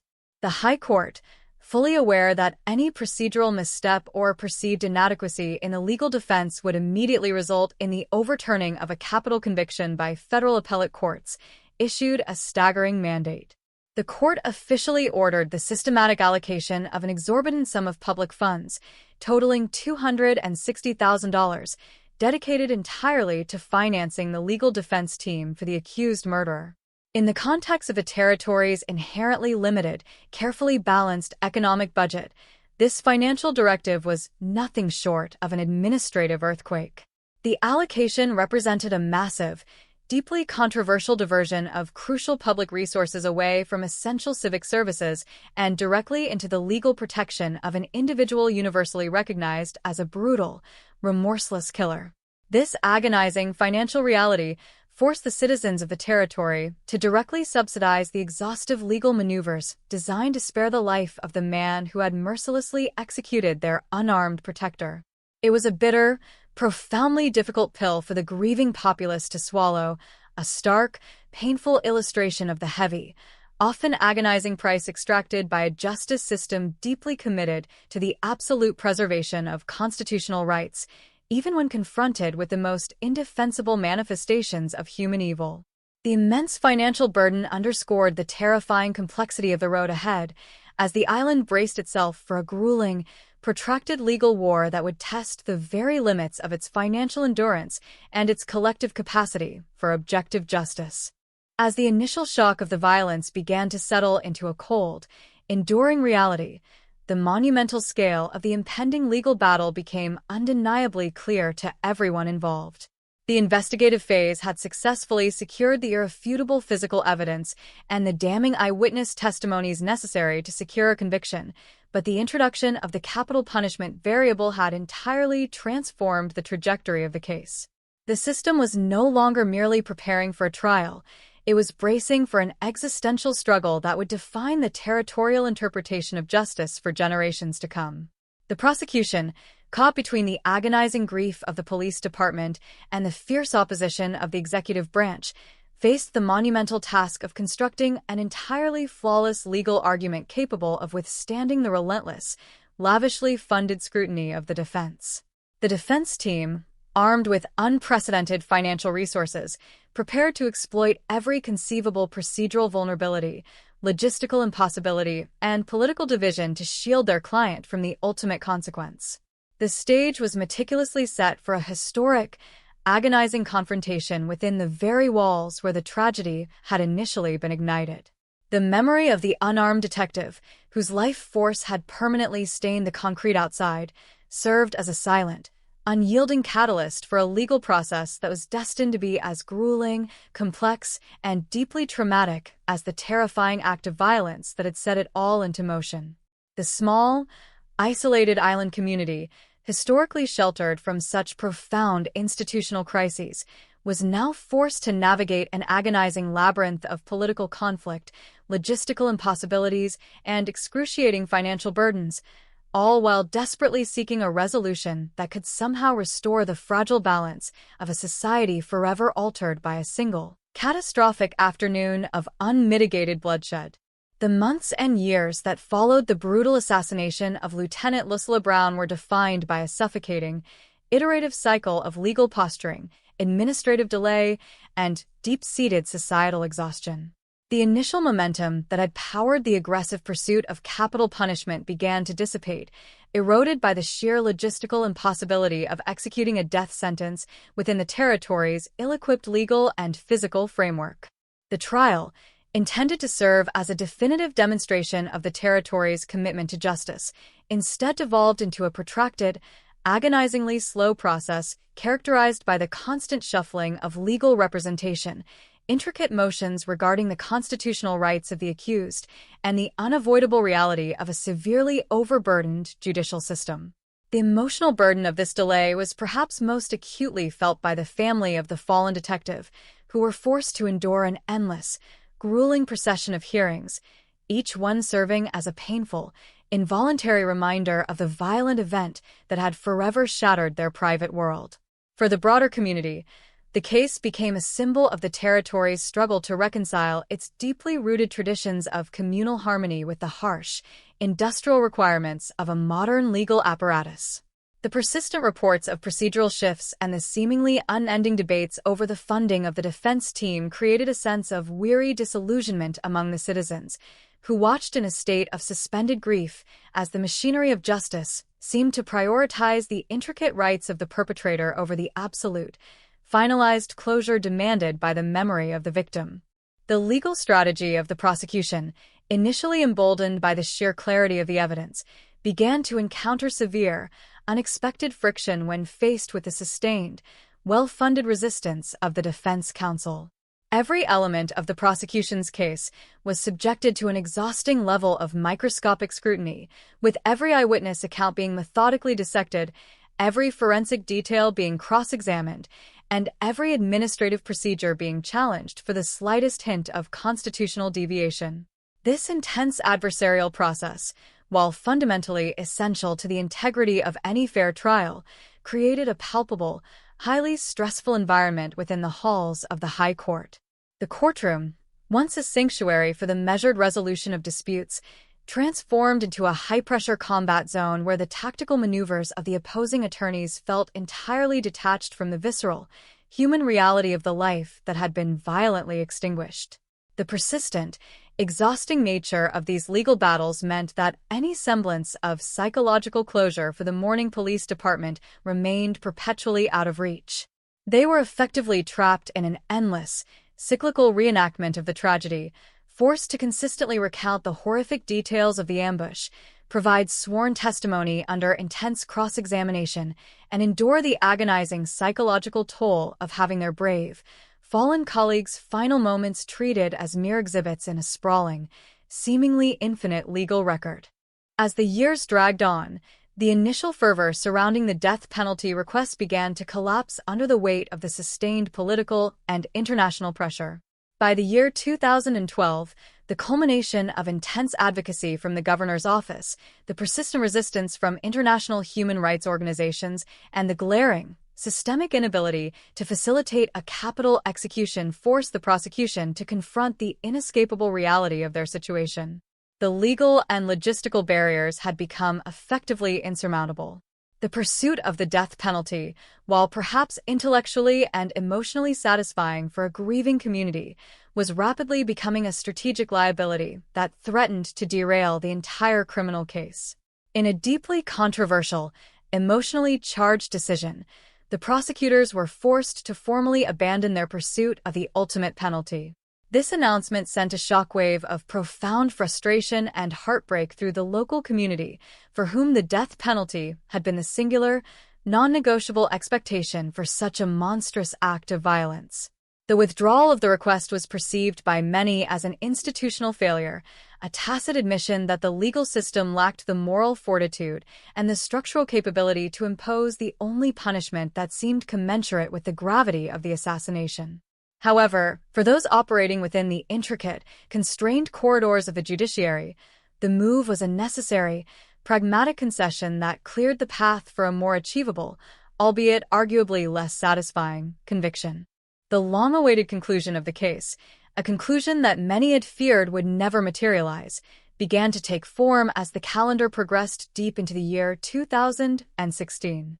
By this stage, the psychological toll of the ordeal had permeated every level of the island's social structure, leaving a profound, indelible mark on the community's collective consciousness. A secondary, deeply personal tragedy struck during this period of transition, serving as a heartbreaking footnote to the main narrative. The widow of Lieutenant Lucilla Brown, who had remained a steadfast, dignified presence throughout the arduous legal process, suddenly and tragically succumbed to a serious, long-term illness in the early days of March. Her untimely death represented the ultimate, devastating irony of the entire legal saga. She had endured 6 years of unimaginable psychological torture, sustained by the hope of seeing the perpetrator held fully accountable for the murder of her husband, only to be cruelly denied that moment of finality. Her departure from this world before the resolution of the case left a profound, lingering void, and the loss was deeply mourned by the entire police department, who had witnessed her unwavering bravery and resilience in the face of sustained, soul-crushing grief. The absence of the widow at the final stage of the proceedings stripped the potential verdict of its full, intended weight, leaving the community with an overwhelming sense of incompleteness that no judicial decree could possibly rectify. With the departure of the widow and the undeniable exhaustion of the legal system, the stage was finally set for the culmination of the process in late April of 2016. The overwhelming nature of the evidence, the irrefutable forensic data, the consistency of the eyewitness accounts, and the sheer audacity of the perpetrator's actions as captured in the immediate aftermath had effectively narrowed the defense's operational space to zero. Faced with the certainty of a catastrophic trial verdict and the mounting pressure of the insurmountable evidentiary wall, the perpetrator finally opted to relinquish his resistance and enter into a negotiated agreement with the prosecution. This plea bargain, a final act of legal pragmatism, effectively brought the most protracted and traumatic trial in the history of the territory to an end. Siamo Jr., the man who had shattered the sanctity of the courthouse and permanently rewritten the laws of the island, formally accepted his guilt, admitting to the murder of Lieutenant Brown and the subsequent, indiscriminate assault on the responding officers. The agreement required him to enter a formal plea of guilty for second-degree murder and 2 separate counts of first-degree assault. The simplicity of the plea was jarringly disproportionate to the 6 years of intense, agonizingly complex legal maneuvering that had preceded it. It was a sterile, bureaucratic resolution to a case that had been defined by profound, visceral violence and deep, enduring communal trauma. The final sentencing, while providing a degree of objective, legal resolution, was greeted with a complex mixture of muted resignation and lingering pain. Siamo Jr. was sentenced to a term of imprisonment for life for the murder of Lieutenant Brown, with the 2 additional 10-year sentences for the assault of the surviving officers running concurrently. The judicial decree included the crucial, restrictive provision that he would only be eligible to petition for parole after serving a minimum of 15 years of his sentence. For the members of the law enforcement community who had stood by their fallen comrade, the verdict provided the necessary final validation that their efforts had been recognized by the state, but it did not and could not alleviate the profound sense of loss that continued to define their daily existence. The courtroom, which had hosted the explosive beginning of the tragedy, now witnessed a quiet, somber end, with the finality of the sentence hanging in the air like a heavy, immovable object. The resolution of the case was not a moment of triumphant justice, but rather the conclusion of a long, exhausting, and deeply scarring chapter of territorial history. The community was finally able to shift its focus from the agonizing, repetitive motions of the legal system, but the memory of Lieutenant Brown, the sight of his unarmed sacrifice, and the enduring questions about the systemic failures that had permitted such a tragedy to occur would remain etched into the fabric of the island's collective memory for generations to come. The process had been a test of the territory's endurance, revealing both the profound, inherent strengths of a community dedicated to its own sense of justice and the terrifying, fragile vulnerabilities that exist when the protective institutions of civil society are left dangerously unequipped against the unpredictable, cold, and calculated nature of lethal, human-initiated violence. The violent conclusion of the legal proceedings, while providing a formal closure to the case against Siamo Jr., served as the catalyst for an enduring and transformative shift in the operational philosophy of law enforcement across the territory of American Samoa. The murder of Lieutenant Lucilla Brown did not merely register as a high-profile tragedy, it acted as a brutal, unmistakable indictment of the outdated legislative environment that had forced its guardians to protect the High Court with nothing but their own physical presence. The memory of the detective, standing defenseless in the face of an incoming, deliberate, and lethal threat, became the foundational, agonizing argument for a monumental overhaul of the local police code. This was a transition born of necessity, forged in the tragic reality that the archaic, romanticized notion of an unarmed police force had been violently rendered obsolete by the realities of modern lethal violence. The push for reform was led by the leadership of the police department, who, fueled by the fresh, bitter grief of having lost one of their most dedicated and respected brothers, argued with unyielding persistence that to continue operating under the existing legal restrictions was to effectively sentence their officers to unnecessary death.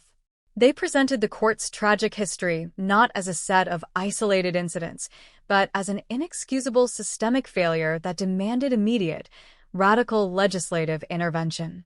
The argument for change was built upon the grim, incontrovertible evidence presented during the investigation of the 22nd of July. The police leadership made it clear to the territorial legislature that their officers were operating in a vacuum of protection, tasked with maintaining order in an increasingly complex society, without the basic equipment afforded to virtually every other law enforcement agency in the United States and its territories. This institutional advocacy highlighted the psychological burden placed on the rank and file, who had to reconcile their dedication to public service with the terrifying knowledge that they were significantly outgunned by any criminal willing to acquire a firearm. The case for reform was not framed as a desire to militarize the local force or to instill a climate of fear, but rather as a fundamental human rights imperative, the right of every officer to return home to their families at the end of their shift. This narrative resonated deeply with the public, who were still reeling from the visual horror of the courthouse shooting and the subsequent collapse of the sense of safety that had defined island life for generations. The collective trauma of the community acted as a powerful accelerant for legislative change, providing the necessary political capital to override the traditional, conservative resistance that had historically championed the unarmed status of the police. The eventual legislative pivot was historic, representing a total departure from the policies that had governed the territory since its inception. The new regulations, meticulously drafted to ensure accountability and rigorous training standards, officially authorized the officers of the American Samoa Department of Public Safety to carry department-issued firearms while on active duty. This was a seismic shift, a fundamental redefinition of the relationship between the state, its protectors, and the citizenry. The implementation process was exhaustive, requiring the development of brand-new training curricula focusing on marksmanship, tactical decision-making, crisis negotiation, and the critical importance of de-escalation in a small, tight-knit environment. The authorities recognized that the introduction of lethal force into the police arsenal was a profound responsibility that necessitated a robust, institutionalized framework to prevent misuse and ensure that the ultimate power to take a life was strictly regulated by the highest professional standards. This training was not merely technical, it was designed to instill a new tactical mindset, one that prepared officers for the possibility of lethal confrontation while simultaneously reinforcing their role as community members and trusted neighbors. The transition was managed with deliberate caution, as the government sought to balance the urgent need for enhanced officer safety with the desire to preserve the cultural and social cohesion that made the territory unique. As the officers began to strap on their duty weapons for the first time, a palpable, irreversible change washed over the island's law enforcement landscape. The sight of a patrol officer carrying a sidearm, once a foreign and potentially unsettling image for the residents of Pago Pago, slowly evolved into a standard, accepted aspect of public life. However, this normalization did not come without its internal and external anxieties. Many veteran officers, those who had served for decades under the old system and had successfully navigated their careers through communication and interpersonal rapport, found the sudden introduction of lethal force to be a complex, emotionally taxing adjustment. They understood that the badge now carried a weight that was not just metaphorical, but physical and potentially life-ending. The shift required a conscious, daily calibration of their approach, a constant internal dialogue about when, if ever, the use of their newly acquired authority would be justified. This period of adaptation was a testament to the department's resilience, as they worked to integrate the necessary tactical capacity into their traditional service-oriented culture, ensuring that they did not lose their identity as community stewards while simultaneously fulfilling their duty as armed enforcers of the law. The broader implications of this reform were felt throughout the territorial administration and the judicial system. The High Court, once an invulnerable facility that had been compromised by its own lack of security, began to implement sophisticated, multi-layered defensive protocols. The tragic death of Lieutenant Brown served as a permanent, cautionary instruction for every officer assigned to judicial security, reminding them that the appearance of safety was not synonymous with the reality of security.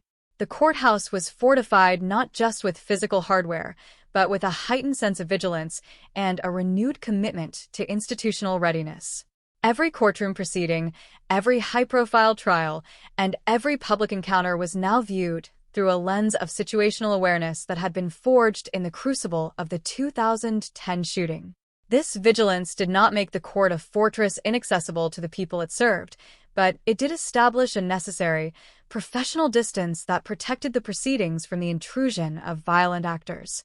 The memory of the fallen detective became an integral part of the department's institutional heritage, a foundational lesson on the cost of complacency and the necessity of being fully prepared for the darkest manifestations of human behavior.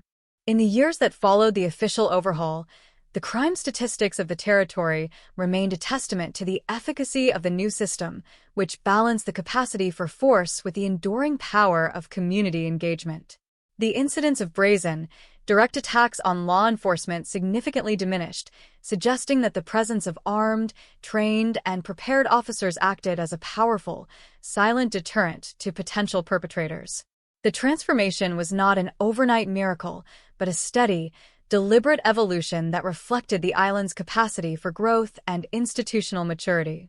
The people of American Samoa could finally reflect on the legacy of Lieutenant Lucilla Brown with a mixture of profound, unshakable sorrow and a sense of institutional pride, knowing that his sacrifice had served as the cornerstone for a safer, more sustainable reality. His story ceased to be merely a chronicle of senseless loss and became a permanent, foundational chapter in the development of the territory's modern statehood. It stood as a reminder that progress, especially in the context of criminal justice and public safety, is often bought at a terrible, agonizing price, and that the duty to honor that price lies in the constant, vigilant effort to ensure that such a catastrophe is never permitted to repeat itself. The reflection on this tragedy, as seen through the rearview mirror of time, suggests that the most enduring legacy of Lieutenant Brown's life was not the violence that took it, but the structural resilience that emerged from its aftermath.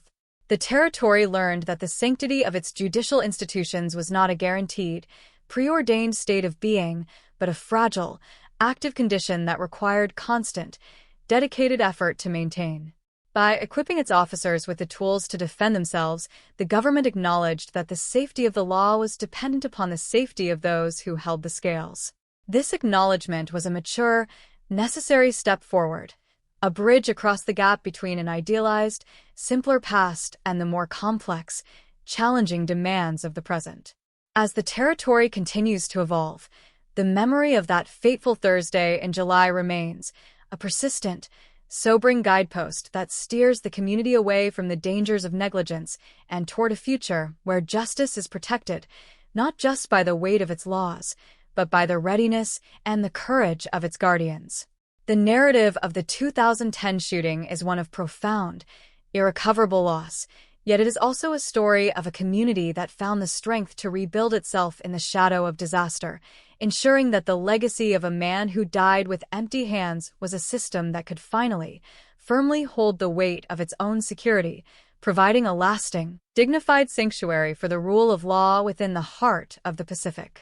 The final chapter of this tragic narrative is not merely an assessment of legislative shifts or the fortification of judicial halls, but a profound, enduring meditation on the indelible mark left by a singular life on the collective soul of a community. The legacy of Lieutenant Lucilla Brown transcends the cold mechanics of law enforcement reform and the sterile corridors of the courthouse. It remains etched in the quiet, reflective spaces where the island's residents confront the reality of their own history.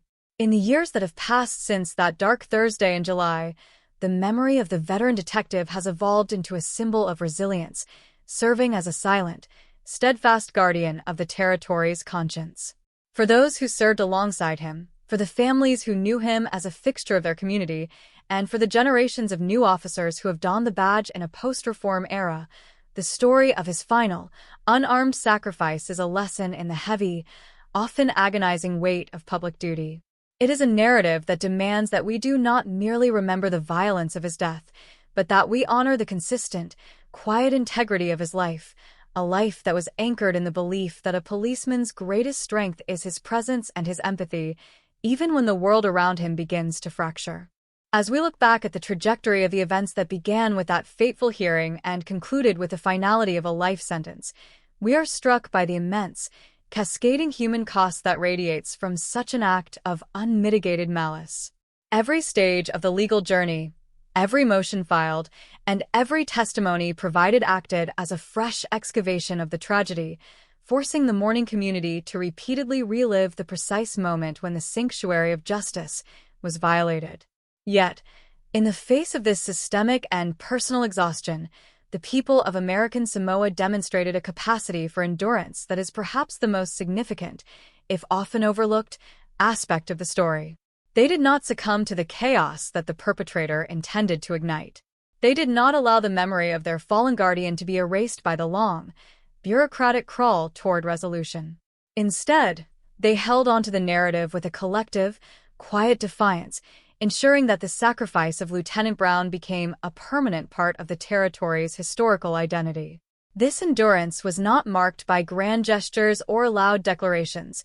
It was witnessed in the steady, patient resolve of the judicial staff who ensured the trial reached its conclusion, and in the dignified, unshakable composure of the police force that had to continue serving the community while their hearts were irreparably broken.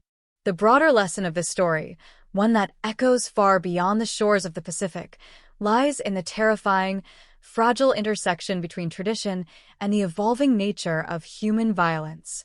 American Samoa's historical commitment to an unarmed police force was an expression of a profound, idealistic hope, a belief that the closeness of the community, the strength of the kinship ties, and the deep-seated respect for the rule of law would suffice to prevent the most extreme forms of lethal confrontation.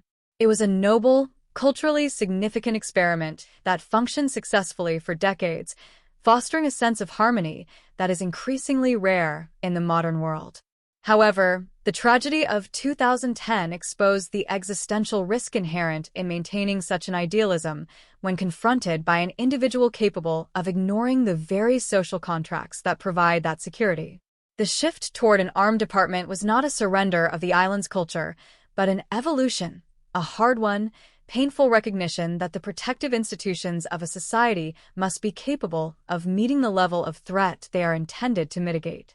This realization, while necessary and pragmatic, carries with it an enduring, bittersweet quality, as it signifies the closing of a chapter where the badge alone was enough to keep the darkness at bay. When we consider the life and death of Lieutenant Lucilla Brown, we are reminded that true heroism is often found in the most mundane, repetitive acts of service, in the thousands of hours spent de-escalating domestic disputes, providing quiet counsel to neighbors, and standing watch over the halls where the community resolves its differences. These acts do not draw headlines, and they are rarely immortalized in the official record, yet they form the solid, bedrock reality of public safety. Lieutenant Brown's 19 years of service represent a monumental, invisible achievement, a career defined by the refusal to succumb to cynicism or the urge to impose authority through the threat of force. His death was a perversion of that life, a cruel contradiction where the very man who had spent 2 decades perfecting the art of peaceful engagement was executed by a weapon of cold, distant destruction. This contrast remains the most heart-wrenching element of his story, and it serves as a powerful testament to the necessity of supporting those who choose a life of service. We are obligated to ensure that our institutions are not just, but also capable. We are obligated to ensure that we do not ask our protectors to stand on the front lines without the tools required to survive the reality of their own assignments. The history of American Samoa, and specifically the annals of the High Court, will always bear the physical and psychological scars of that afternoon in Fagatogo. The buildings have been renovated, the procedures have been tightened, and the officers are now equipped to face the world as it exists today, yet the memory of the 22nd of July remains a quiet, persistent current in the life of the capital. It is a reminder that justice is never a fixed, finished product, but a constant, living process that requires the vigilance and the courage of an entire community. The case of Siamo Jr. stands as a stark, definitive warning about the volatility of the human spirit when it is consumed by a vacuum of empathy and a desire for destructive power. But the story of the tragedy is also the story of how the territory chose to respond, not with an explosion of reflexive rage, but with a deliberate, sustained effort to build a better, more robust system of protection. This is the ultimate, final testament to the life of Lieutenant Lucilla Brown, that even in the wake of his death, he remained the catalyst for the improvement of the very society he had dedicated his life to serving. As the years continued to pass, the details of the investigation, the legal motions, and the political debates may begin to fade from the immediate public memory, but the core of the story must remain clear. We must continue to teach the lessons of this tragedy to every new recruit, every judicial clerk, and every citizen who enters the halls of the High Court. We must ensure that the sacrifice of an unarmed guardian is never treated as a mere historical curiosity, but as a living, urgent imperative to maintain a society where the rule of law is respected, where the protectors are cared for, and where the potential for violence is managed with both firm capability and profound, human sensitivity. Lieutenant Brown's legacy is the security that others now enjoy, a security that was bought with the most precious currency of all. To carry his memory forward is to commit ourselves, individually and collectively, to the preservation of a peaceful, orderly society, a society that honors its heroes not just with monuments, but with the day-to-day commitment to the values of service, vigilance, and human dignity that defined his 19 years of honorable, selfless labor. In the final analysis, the tragedy of the Fagatogo courthouse is not a story about the failure of an island, but about the resilience of its people, a people who, in the absolute, darkest depths of their collective grief, found the courage to rebuild their world in a way that would honor the man they had lost, ensuring that the light of his memory would continue to guide their efforts to protect the sacred, fragile sanctuary of the law for as long as their society exists.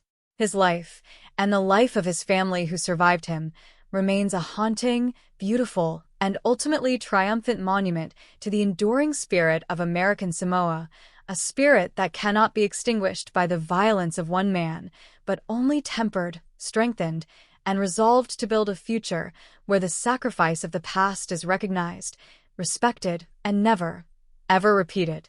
The conclusion of our narrative, if such a term can ever be applied to an event that permanently altered the moral and structural landscape of American Samoa, must lie in the quiet, reflective synthesis of what was truly lost and what has been forged in the crucible of that loss.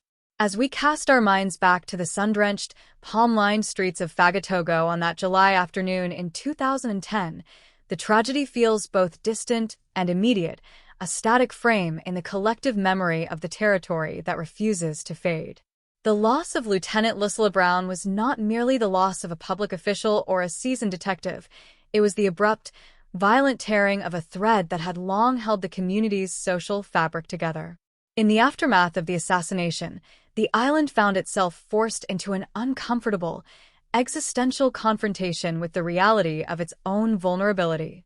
The realization that their most sacred civic space, the place where the community's disputes were settled and its laws upheld, had been compromised by an act of such raw, unadulterated malice sent a tremor through the foundations of the territory's self-conception. It forced every citizen to look at their neighbors, their leaders, and their institutions through a lens of newfound, sober scrutiny, recognizing that the peace they had long enjoyed was not a permanent, natural state of existence, but a delicate equilibrium that required constant, vigilant maintenance. This profound realization triggered a period of deep, soul-searching introspection that reached into the highest offices of the territorial government and touched the lives of every household. The debate over the death penalty, while it ultimately collapsed under the weight of logistical and moral impossibilities, served a vital, albeit agonizing, function in this process. It forced the community to articulate its own values in the face of the ultimate provocation. By grappling with the theoretical application of the supreme penalty, the territory was required to define the boundaries of its own judicial authority and the limits of its own tolerance for violence. This public discourse, while marked by intense political friction and international intervention, was essential in steering the territory toward a more modern, defensible understanding of justice. It was a process of maturation, a grueling transition from a system that relied on the historical, romanticized ideals of the past to a system that recognized the absolute, unforgiving requirements of the present. The agony of this transition was the price of progress, a cost paid in the currency of prolonged legal trauma and the unresolved grief of those who had expected a different kind of retributive finality. We must also confront the enduring ghost of the courtroom proceedings themselves, which became a long, winding monument to the complexities of the constitutional process. The sheer scale of the resources dedicated to the defense of the perpetrator, $260,000 in public funds, remains a stark, often misunderstood symbol of the territory's commitment to the foundational principles of American jurisprudence. To the grieving families and the disillusioned police department, this expenditure felt like a betrayal, an insult to the memory of the man who had been so callously executed.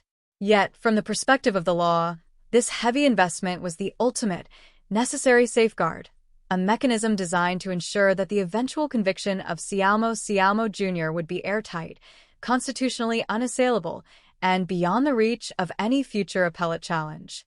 It was a demonstration of the system's capacity to swallow its own anger, to restrain its own instinct for immediate, visceral vengeance, and to prioritize the long-term, objective integrity of the trial over the short-term satisfaction of emotional demand. This is the paradoxical, often agonizing nature of the rule of law. It demands that we provide the most robust defense to those who have committed the most heinous of acts, precisely because the integrity of the system is the only thing that separates us from the very lawlessness we abhor. The personal tragedy of the widow of Lieutenant Brown, who was taken by illness before she could witness the final closure of the case, adds a layer of quiet, devastating poignancy to the entire saga. She stands in our narrative as the representative of the thousands of lives that are left in the wake of such violence, lives that are not recorded in the court transcripts or the forensic reports, but that bear the most enduring, heavy weight of the aftermath. Her struggle, her resilience, and her ultimate inability to see the resolution she had fought for remind us that the legal process is a profoundly imperfect vessel for human reconciliation. The law can impose a sentence, it can document a crime, and it can assign guilt, but it cannot repair the shattered domestic reality or fill the silent voids left behind by the departed. The community of Pago Pago, in its own silent way, recognized this truth and held her memory in the same solemn regard as they held the memory of her husband. Her departure, arriving as it did just before the plea bargain was finalized, serves as a permanent, cautionary reminder that the wheels of justice, while they may eventually grind to a conclusion, often move at a pace that is entirely detached from the biological and psychological realities of the human beings caught in their path. As we move further away from the date of the crime, the significance of the shift to an armed police force continues to be evaluated by the sociology of the island. It was a move that fundamentally altered the aesthetics and the psychology of the community. Where once the uniform represented a familiar, approachable figure whose authority was derived entirely from personality and local standing, the addition of the duty weapon transformed the officer into a representative of the state's potential for lethal force. This was a necessary evolution, but it was one that came with a price: the subtle, permanent expansion of the distance between the police and the populace. The challenge for the modern American Samoa Department of Public Safety has been to bridge this distance, to integrate the necessity of tactical preparedness with the traditional value of community stewardship. The success of this integration is what will ultimately define the long-term legacy of the reforms. If the department can maintain its role as an extension of the community, as the guardians of the people rather than the instruments of a distant authority, then the tragedy of Lieutenant Brown's death will have served its highest purpose: the creation of a more capable, more resilient institution that remains deeply rooted in the heart of the people it serves. Ultimately, the story of the 22nd of July, 2010, is a story about the indomitable, persistent nature of the human spirit when it is confronted by the absolute, unexpected presence of darkness. It is a story about how a small, isolated community, when faced with the violent destruction of its most cherished sense of safety, chose to respond not by breaking apart, but by binding itself more tightly together. They chose to document their grief, to confront their vulnerabilities, and to construct a future that could better honor the sacrifice of the man who died at his post. They did not allow the memory of Lieutenant Brown to become a hollow, distant symbol. They transformed it into a living, breathing imperative for institutional excellence and civic vigilance. The High Court in Fagatogo now stands as a place of business and law, but to those who know the history, it is also a quiet, solemn monument to the vigilance required to keep the halls of justice secure. The echo of the gunfire that once tore through the air has been replaced by the rhythm of daily life, yet in that rhythm, there remains a steady, unspoken recognition of the cost that was paid to preserve it. To conclude our exploration of this dark chapter, we must return to the figure of the veteran detective himself, the man who stood unarmed and unyielding as the danger approached. In his 19 years of service, Lieutenant Lucilla Brown was the embodiment of a version of peace that many modern societies have long since abandoned. He believed that the strength of the law lay in its human application, in the trust that exists between a community and those who keep its watch. His death was not a victory for the perpetrator. It was an accidental, horrific collision that revealed the limits of that idealism in the face of absolute, unreasoning malice. Yet, by his sacrifice, he did not just reveal those limits. He necessitated the creation of a new, more robust set of protections that have since shielded his brothers and sisters on the force. He is, in a very real sense, still standing guard, his memory acting as the foundational, silent sentinel that oversees the operations of the territory's modern justice system. His life was the preface, his death the catalyst, and his memory the constant guide for a community that refuses to forget the price of its own security. As we close this account, we do so with a deep, reverent acknowledgement of that price, the price of a life dedicated to the protection of the fragile, essential sanctuary of the law, and the price of a society that continues to strive, in the wake of the unimaginable, to create a world where justice is not just a dream, but a secure, permanent, and honored reality for every citizen who calls these islands home. The story of Pago Pago is a story of resilience, and in the heart of that resilience, the memory of the unarmed guardian continues to burn with an unwavering, eternal light, illuminating the path forward for all who follow in his steps, serving with the same steadfast, quiet dedication that he brought to every single day of his honorable, selfless 19-year career.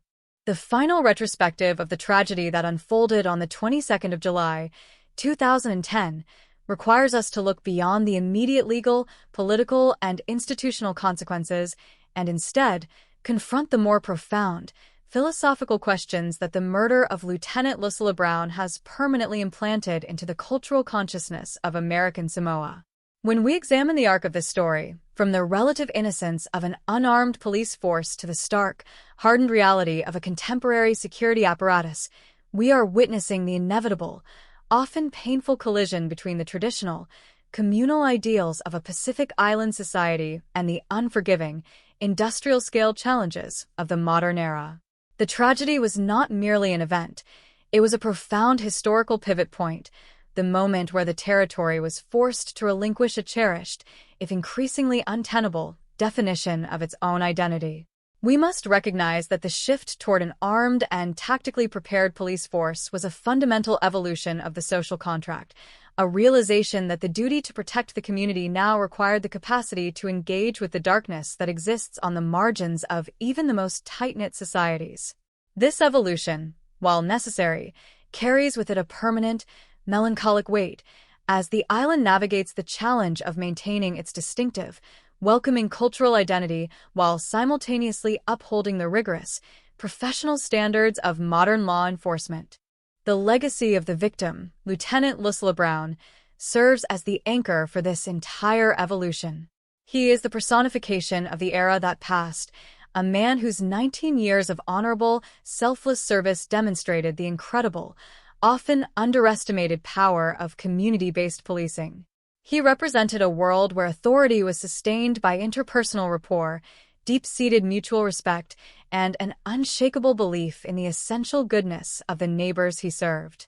His life was the ultimate, living argument for the primacy of de-escalation and the efficacy of human connection.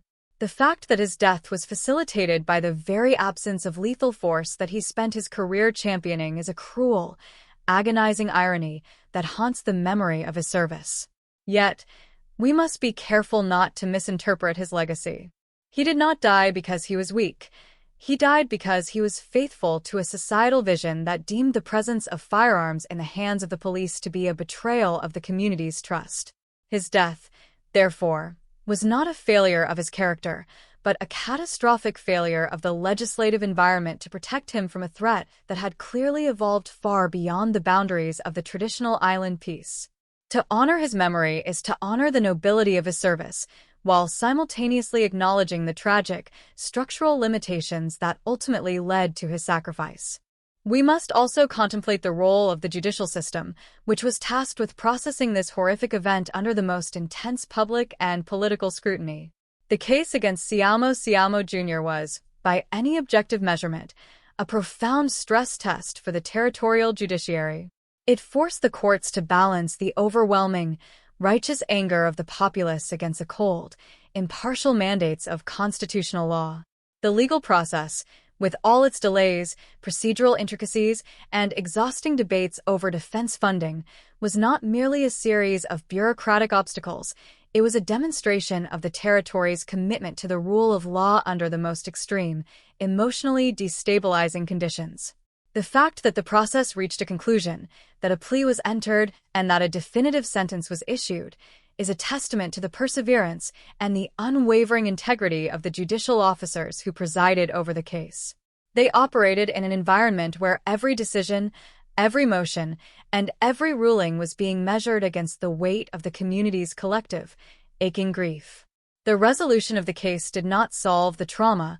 That would be an impossible, arrogant claim, but it did provide the necessary, final legal anchor that allowed the territory to begin the long, slow process of moving beyond the immediate aftermath of the assassination. Furthermore, The impact of this case on the families of the victims and the responding officers cannot be overstated. We have spoken of the widow's long, agonizing battle, but there were countless others: the officers who charged into the line of fire, the civilian witnesses who had their sense of reality shattered, and the police department that had to carry the burden of its own vulnerability for 6 long, difficult years. Their collective experience is the true, hidden history of the American Samoa Police Force. Their resilience in the face of such profound, institutional trauma is what built the foundation for the department's current operational maturity. They are the individuals who, day in and day out, continue to patrol the streets of Fagatogo and Malaloa, carrying the memory of the 22nd of July as a constant, sobering reminder of the stakes of their profession. Their commitment to the service, despite having been forced to confront the absolute, darkest possibilities of their duty, is the most powerful rebuttal to the cynicism that often follows such a senseless act of violence. They are the living manifestation of the territory's resolve, and their continued dedication is the most appropriate, enduring tribute to the man they lost.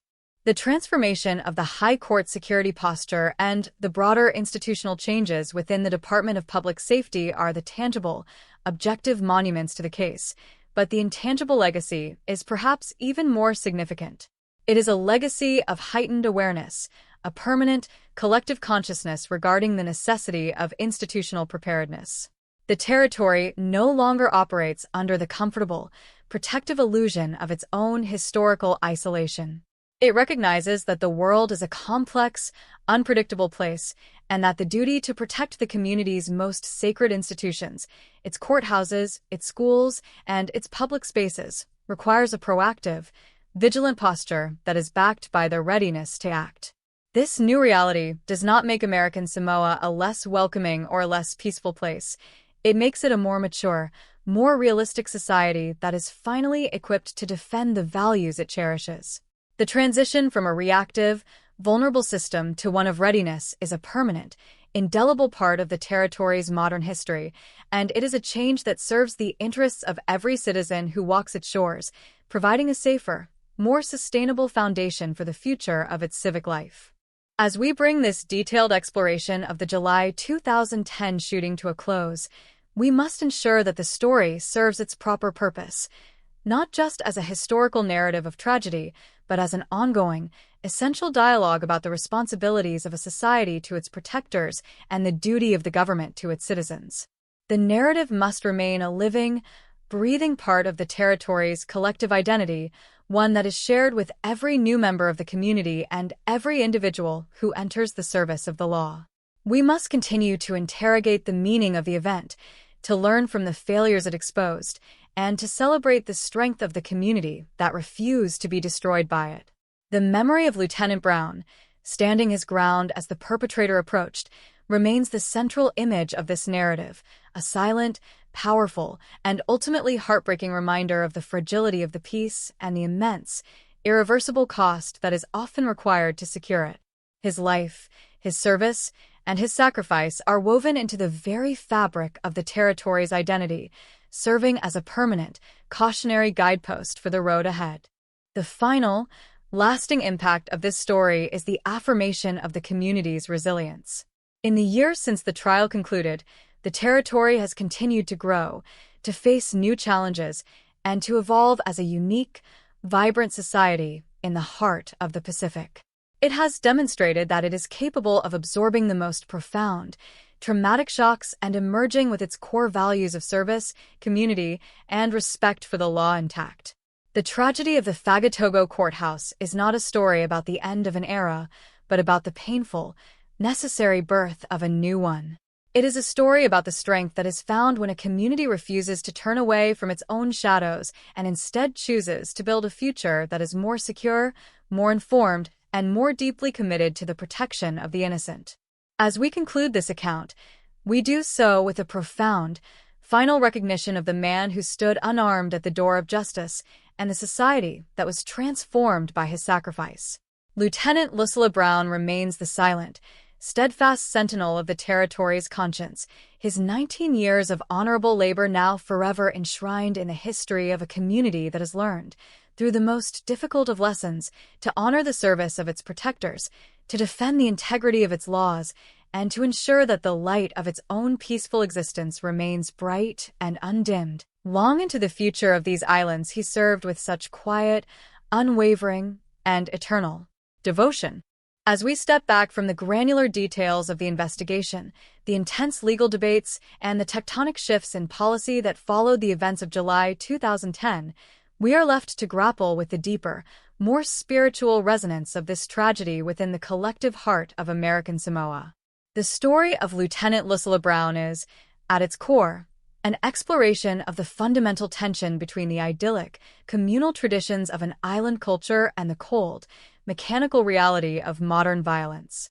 It is an account that challenges us to consider what it actually means to maintain a sanctuary in a world that is becoming increasingly interconnected and, by extension, increasingly unpredictable. When we contemplate the 19 years of service that preceded the lieutenant's death, we aren't just looking at a professional record.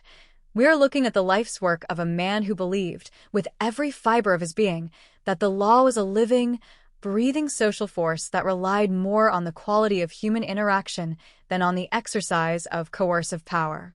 This belief, while it ultimately left him physically unprotected against the deliberate, premeditated malice of his attacker, remains a profound and vital component of the territory's moral heritage. It serves as a reminder that the most sophisticated security systems and the most advanced tactical training are, in the end, only as effective as the integrity, empathy, and wisdom of the individuals who are tasked with implementing them. The transition to a department equipped with lethal force, while a necessary evolution for the physical security of the officers, did not and should not have replaced the fundamental, service-oriented culture that Lieutenant Brown exemplified. The ongoing challenge for the American Samoa Department of Public Safety is to ensure that the capacity for force is always subordinate to the commitment to community stewardship. This is a delicate, continuous balancing act that requires constant vigilance and an unwavering dedication to professional standards. The memory of the tragedy serves as the corrective mechanism for this balance. Whenever the department is tempted to drift toward a purely tactical or detached stance, the phantom of the courthouse shooting provides a sobering, corrective reminder of the risks of losing touch with the people they serve. The legitimacy of the police is not derived from their weapons, but from the trust of the community, and this trust is earned in the thousands of quiet, unremarkable interactions that take place every day, the de-escalation of a local dispute, the assistance provided to a stranded motorist, and the simple, respectful engagement with the citizens of the territory. These interactions are the true foundation of safety, and they remain the most vital part of the legacy left by the lieutenant. As we look toward the future, we must also consider the role of the next generation of guardians who are coming of age in a territory that is vastly different from the one that existed in 2010. These new officers, who have learned the history of their department not as a remote, distant memory but as a formative, foundational lesson, carry a unique responsibility. They are the beneficiaries of the reforms that were forged in the fire of their predecessors' trauma, and they are the stewards of a system that is now, finally, equipped to meet the challenges of the modern age.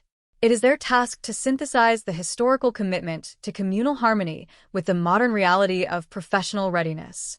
They are the inheritors of a dual mandate, to be the approachable, empathetic neighbors that Lieutenant Brown was, and to be the tactically prepared, resilient protectors that the tragedy of his death necessitated.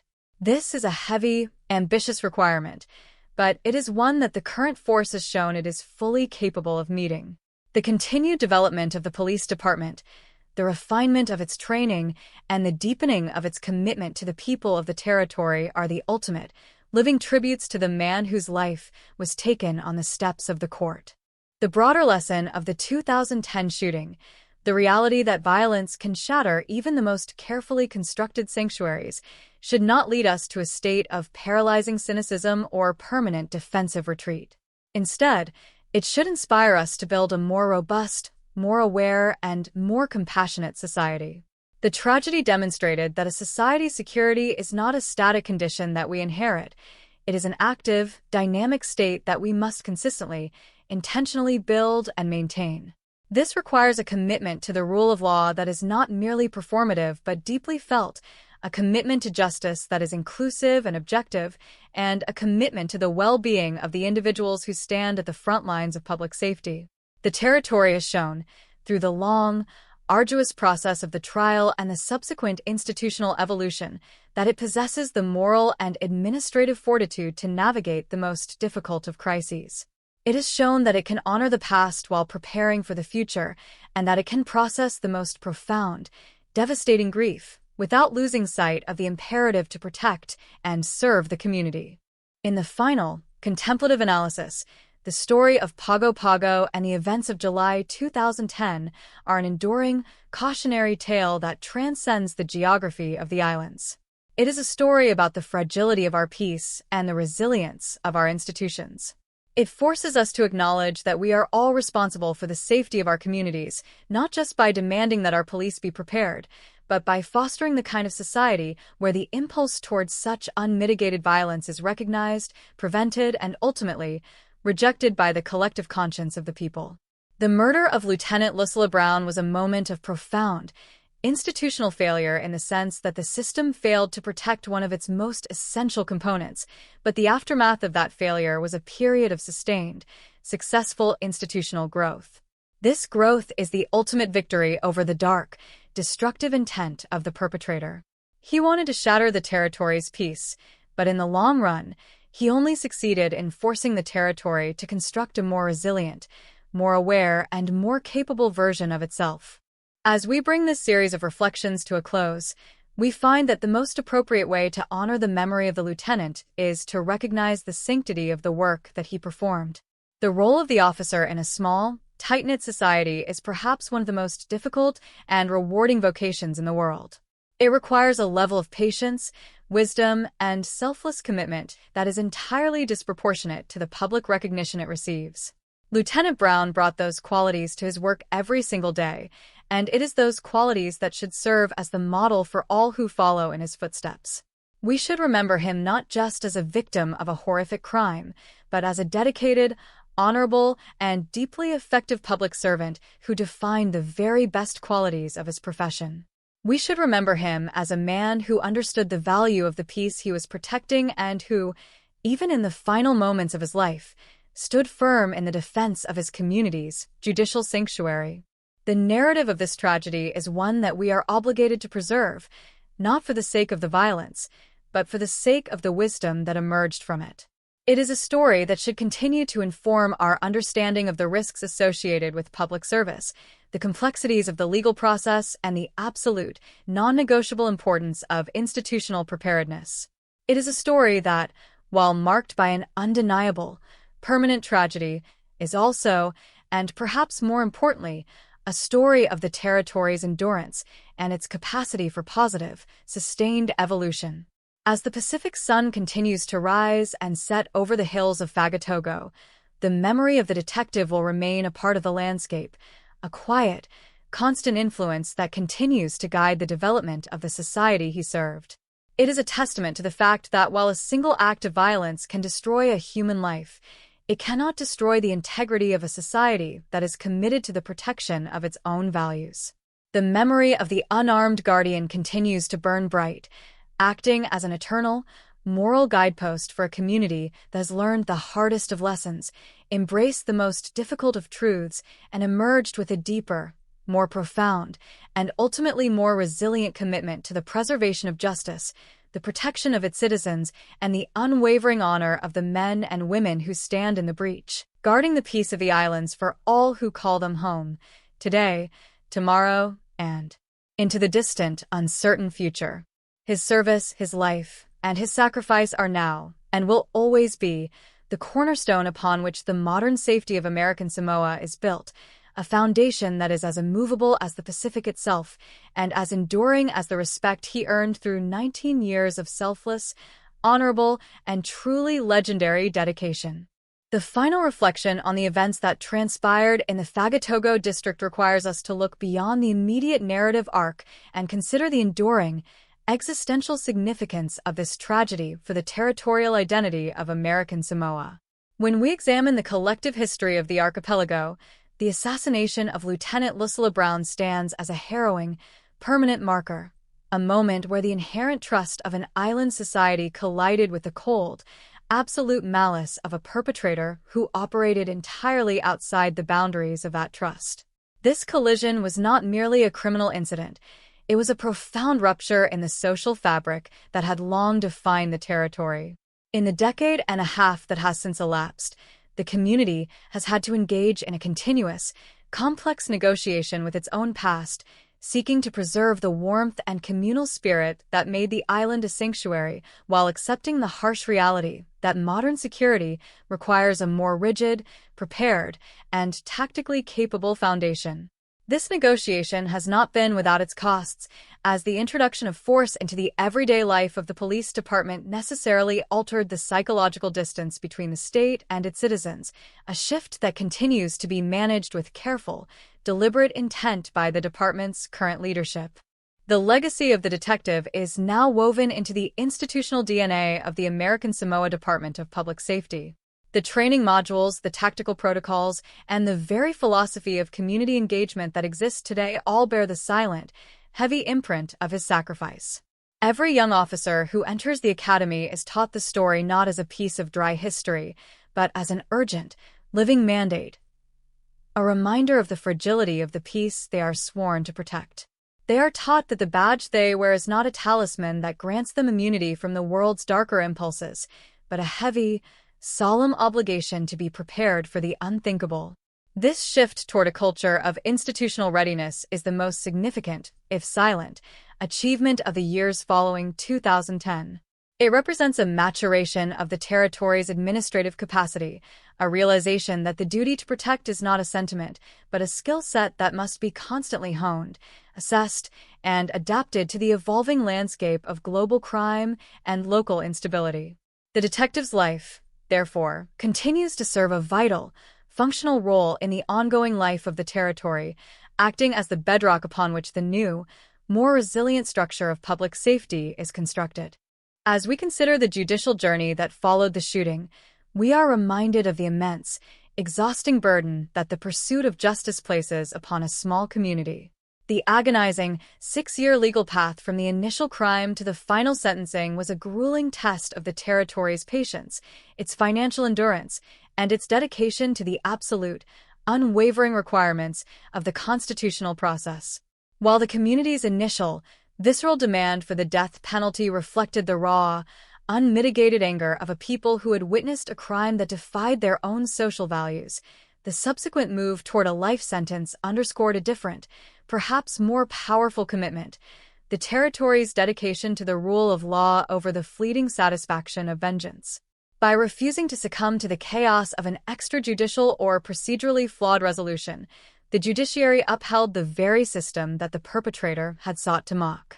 This outcome, while it may not have provided the immediate, absolute emotional closure that many desired, ultimately served as a stronger, more lasting victory for the territory, demonstrating that its civic institutions possessed a level of moral fortitude that far exceeded the destructive capacity of any individual criminal. The broader, global resonance of this story lies in its applicability to any small, isolated, or closely knit society that finds itself forced to confront the violent realities of the modern world. It is a narrative that highlights the inevitable, often agonizing transition from a local, tradition-based security model to a professional, state-centered approach. It asks the difficult question of how a community can preserve its cultural, interpersonal integrity while simultaneously adopting the tactical tools required for survival in an age of accessible, lethal violence. The experience of Pago Pago provides a compelling, if tragic, case study in how such a transition can be managed with professional responsibility and deep, communal reflection. The territory's success in navigating this transition, maintaining its communal identity while hardening its defensive posture, offers a template for other societies that may find themselves similarly positioned on the threshold between a simpler past and a more dangerous, complicated future. It is a story that emphasizes that the goal of law enforcement is not just the enforcement of statutes, but the protection of the conditions that allow a community to thrive, including the preservation of the rule of law as an objective, impartial force. The memory of the victims, and specifically the lingering, haunting presence of the late widow who fought so bravely for a justice she did not live to see, reminds us that the primary victims of violence are often the ones who must carry the heaviest, longest-term burdens in the aftermath. Their pain is not neatly bounded by the court's calendar, nor is it resolved by the final, legalistic utterance of a judge's decree. It is a lifelong companion, a permanent, quiet erosion of the domestic and emotional landscape. To tell the story of the 22nd of July without centering the experience of the grieving families would be to treat the event as a purely procedural or political artifact. We must acknowledge that the strength of the community is fundamentally dependent on how it supports these families, how it holds their stories, and how it demonstrates its collective commitment to the memory of those who were lost. The territory has done this with a quiet, persistent dignity, integrating the tragedy into its communal life without allowing it to define the entirety of its future. This balance between memory and forward motion is the hallmark of a resilient, mature society. As we conclude this long-form account, we find that the figure of Lieutenant Lucilla Brown remains the focal point of the territory's reflection. He stands as the archetype of the public servant whose service was defined by its invisibility until the moment it became the most visible point of tragedy. We should not remember him only in the context of his final, fatal encounter. We should remember him for the 19 years of steady, patient, and effective labor that preceded it. His career is a testament to the fact that the most valuable contributions to the safety of a community are often the quietest ones, the daily acts of duty that create the atmosphere of peace, trust, and predictability. He was, in the truest sense, a foundational figure in the territory's history, and his life, despite its violent and premature ending, serves as a source of lasting, institutional strength. He was a man who understood his role, accepted the risks that accompanied it, and stood by the principles of his department until the final, terminal moment of his life. The final synthesis of this history is one of immense, profound complexity. It is a story about the intersection of the personal and the systemic, the traditional and the modern, the tragic and the triumphant. It is a narrative that requires us to understand that while we cannot prevent every act of violence, we can, through our choices, determine the strength of the society that responds to it. By choosing to strengthen its institutions, by choosing to uphold the integrity of its laws, and by choosing to honor the memory of those who have fallen, the territory of American Samoa has built a narrative that transcends the despair of the event itself. It has built a future that is intentionally safer, more aware, and more deeply committed to the ideals of justice than the past that preceded it. The echo of the violence has faded into the rhythmic, daily pulse of the capital, but the underlying, strengthened reality of the security and the dedication that the community now enjoys is the enduring testament to the man whose life and sacrifice provided the impetus for this transformation. As the sun sinks again over the Pacific, casting its long, golden shadows across the steps of the court, we recognize that the story is, and always will be, a story of hope, the hope that justice can survive the darkest of tests, that institutions can learn from the most profound of failures, and that the sacrifice of one can ensure the protection of many. For as long as the islands stand, and as long as the people remain committed to the sacred, eternal labor of building a secure, peaceful, and honorable home for themselves and for the generations yet to come. In this, the legacy of the detective is secure, fixed forever in the heart of the territory, an honorable, silent sentinel watching over the ongoing, peaceful progress of the Pacific home he loved and served with such timeless, selfless, and truly transcendent devotion. The resolution of our exploration into the tragedy of the 22nd of July, 2010, brings us to a final, contemplative appraisal of what it truly means for a community to absorb, integrate, and move beyond an event of such shattering magnitude. As the years have accumulated, the initial, raw trauma of the courthouse shooting has gradually transitioned into a more stable, albeit indelible, layer of the territorial identity of American Samoa. This is not to suggest that the pain of the loss has been mitigated by the passage of time. Rather, it indicates that the community has successfully woven the narrative of that day into the broader, more complex story of its own evolution. The assassination of Lieutenant Lucilla Brown remains the central, defining crisis of the modern era, but it is no longer the only lens through which the island views its relationship with law enforcement or the administration of justice. The territory has effectively moved from a state of reactive, localized mourning to a state of sustained, institutionalized resilience. This evolution is perhaps the most significant victory that the community could have achieved, representing a triumph of collective social health over the isolating, destructive intent of the perpetrator who sought to disrupt the peace of the capital. When we consider the structural changes that define the aftermath, the equipping of the police force, the fortification of the judiciary, and the refinement of tactical preparedness, we are observing the tangible artifacts of a society that decided to confront its own vulnerabilities with unflinching, objective honesty. It is easy for a community to ignore the systemic cracks that exist until they are forced open by a catastrophic event, but it is profoundly difficult to do the hard, meticulous labor of filling those cracks once the immediate crisis has faded. American Samoa did not take the easy path of forgetting.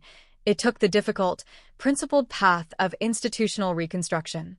This required not just the administrative will of the government, but the persistent, enduring support of the citizenry, who had to accept the new reality of an armed police presence and the increased security protocols as the necessary, modern conditions for the preservation of their own civic freedoms. The territory's ability to achieve this consensus is a testament to its cultural cohesion, a quality that remains its most potent and effective defense against the corrosive influences of contemporary violence. The role of the legal system throughout this period remains the most complex element of the historical record.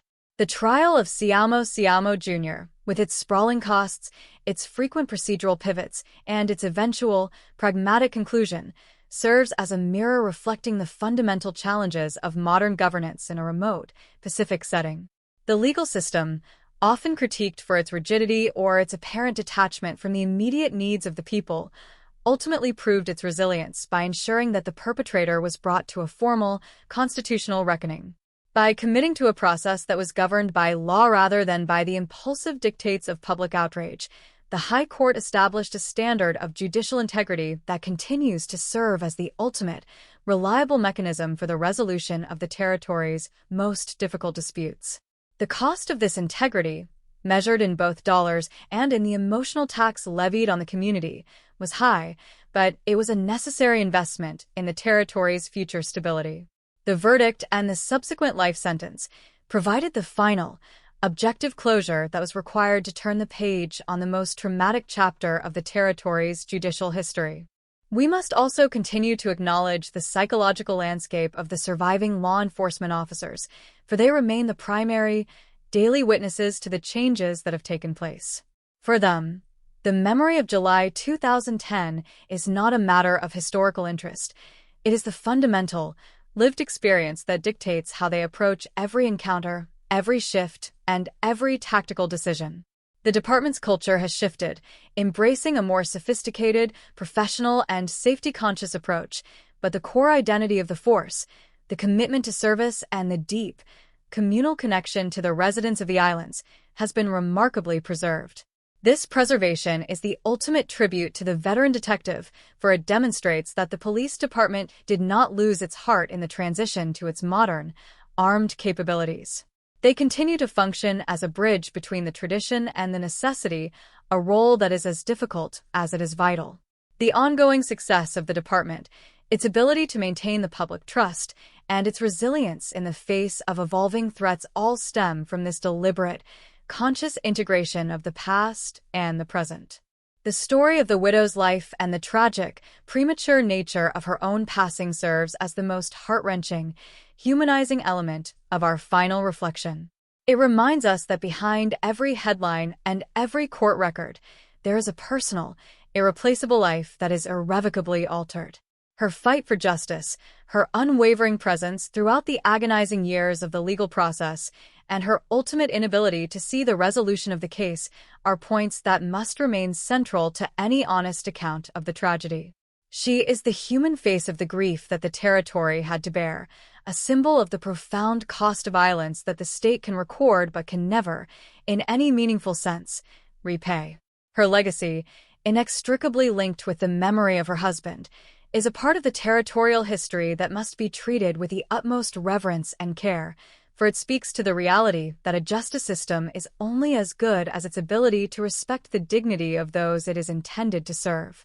The community's continued recognition of her sacrifice is a fundamental, essential component of its own communal healing. As we look toward the horizon of the territory's future, we see a community that is more informed, more cautious, but also more confident in its own capacity to manage its destiny. The lessons of 2010 have been deeply internalized, becoming part of the instinctive wisdom that informs the administration of public safety and the conduct of civic life. The islands remain a breathtaking, serene, and uniquely connected society, but they are no longer an innocent one. This transition to a more knowing, more prepared state is not a loss of the territory's spirit. It is an expansion of its capability. It is a realization that peace is not something that is granted by the environment, but something that is forged by the character, the vigilance, and the institutional readiness of the people themselves. This wisdom, passed down from the generation that witnessed the tragedy to the generation that now patrols the streets, is the territory's most valuable, intangible asset. It ensures that the peace of the islands is protected by a system that understands the gravity of its mandate and the reality of the threats it may one day face. In the final, ultimate reckoning of this story, we are forced to acknowledge the enduring, silent presence of the man whose life and sacrifice set this entire transformation in motion. Lieutenant Lucilla Brown, the unarmed guardian who stood at the threshold of the sanctuary, has become the permanent, guiding spirit of the territory's commitment to safety and justice. He is, in the collective imagination of the islands, the silent, spectral sentinel who continues to watch over the daily labor of his brothers and sisters on the force. His 19 years of service were a testament to the power of human connection, and his death was a testament to the lethal risk that accompanies the protection of the law. But his legacy is the life that the territory now enjoys, a life where the institutions are secure, the protectors are prepared, and the community is united in its commitment to the preservation of its peaceful way of life. The story does not end with a tragedy. It ends with the territory's ongoing, triumphant, and peaceful progress, a progress that is carried on the shoulders of those who serve, those who lead, and those who continue to honor the memory of the man who gave everything so that the sanctity of their law and the security of their homes could be permanently, decisively, and honorably maintained against the darkness. This narrative, comprehensive and enduring as it is, finally settles into the heart of the Pacific like a stone cast into the quiet, deep, and unyielding water, creating ripples of wisdom that extend across the entire territorial history. It is a story that has been fully told, from the mundane, humid quiet of the afternoon before the shooting, through the agonizing, multi-year resolution, to the current, matured reality of the territory's institutional resilience. It serves as a final, definitive record, a testament to the life of the detective, the sorrow of the community, and the triumph of the social order that he served with such timeless, selfless, and truly legendary dedication. The legacy of the unarmed guardian is now, and will remain, the most essential pillar of the territory's civic consciousness, ensuring that no matter what challenges the future may bring, the people of American Samoa will always have the memory of his sacrifice as a guide, a shield, and an eternal, moral imperative for the continued, peaceful preservation of their beautiful, sovereign, and honorable Pacific home. For today, for all time, and for every generation of citizens who will walk the streets of Pago Pago in the long, hopeful, and secure years that lie ahead of them, forever under the protective, guiding, and eternal light of his noble, unwavering, and selfless memory.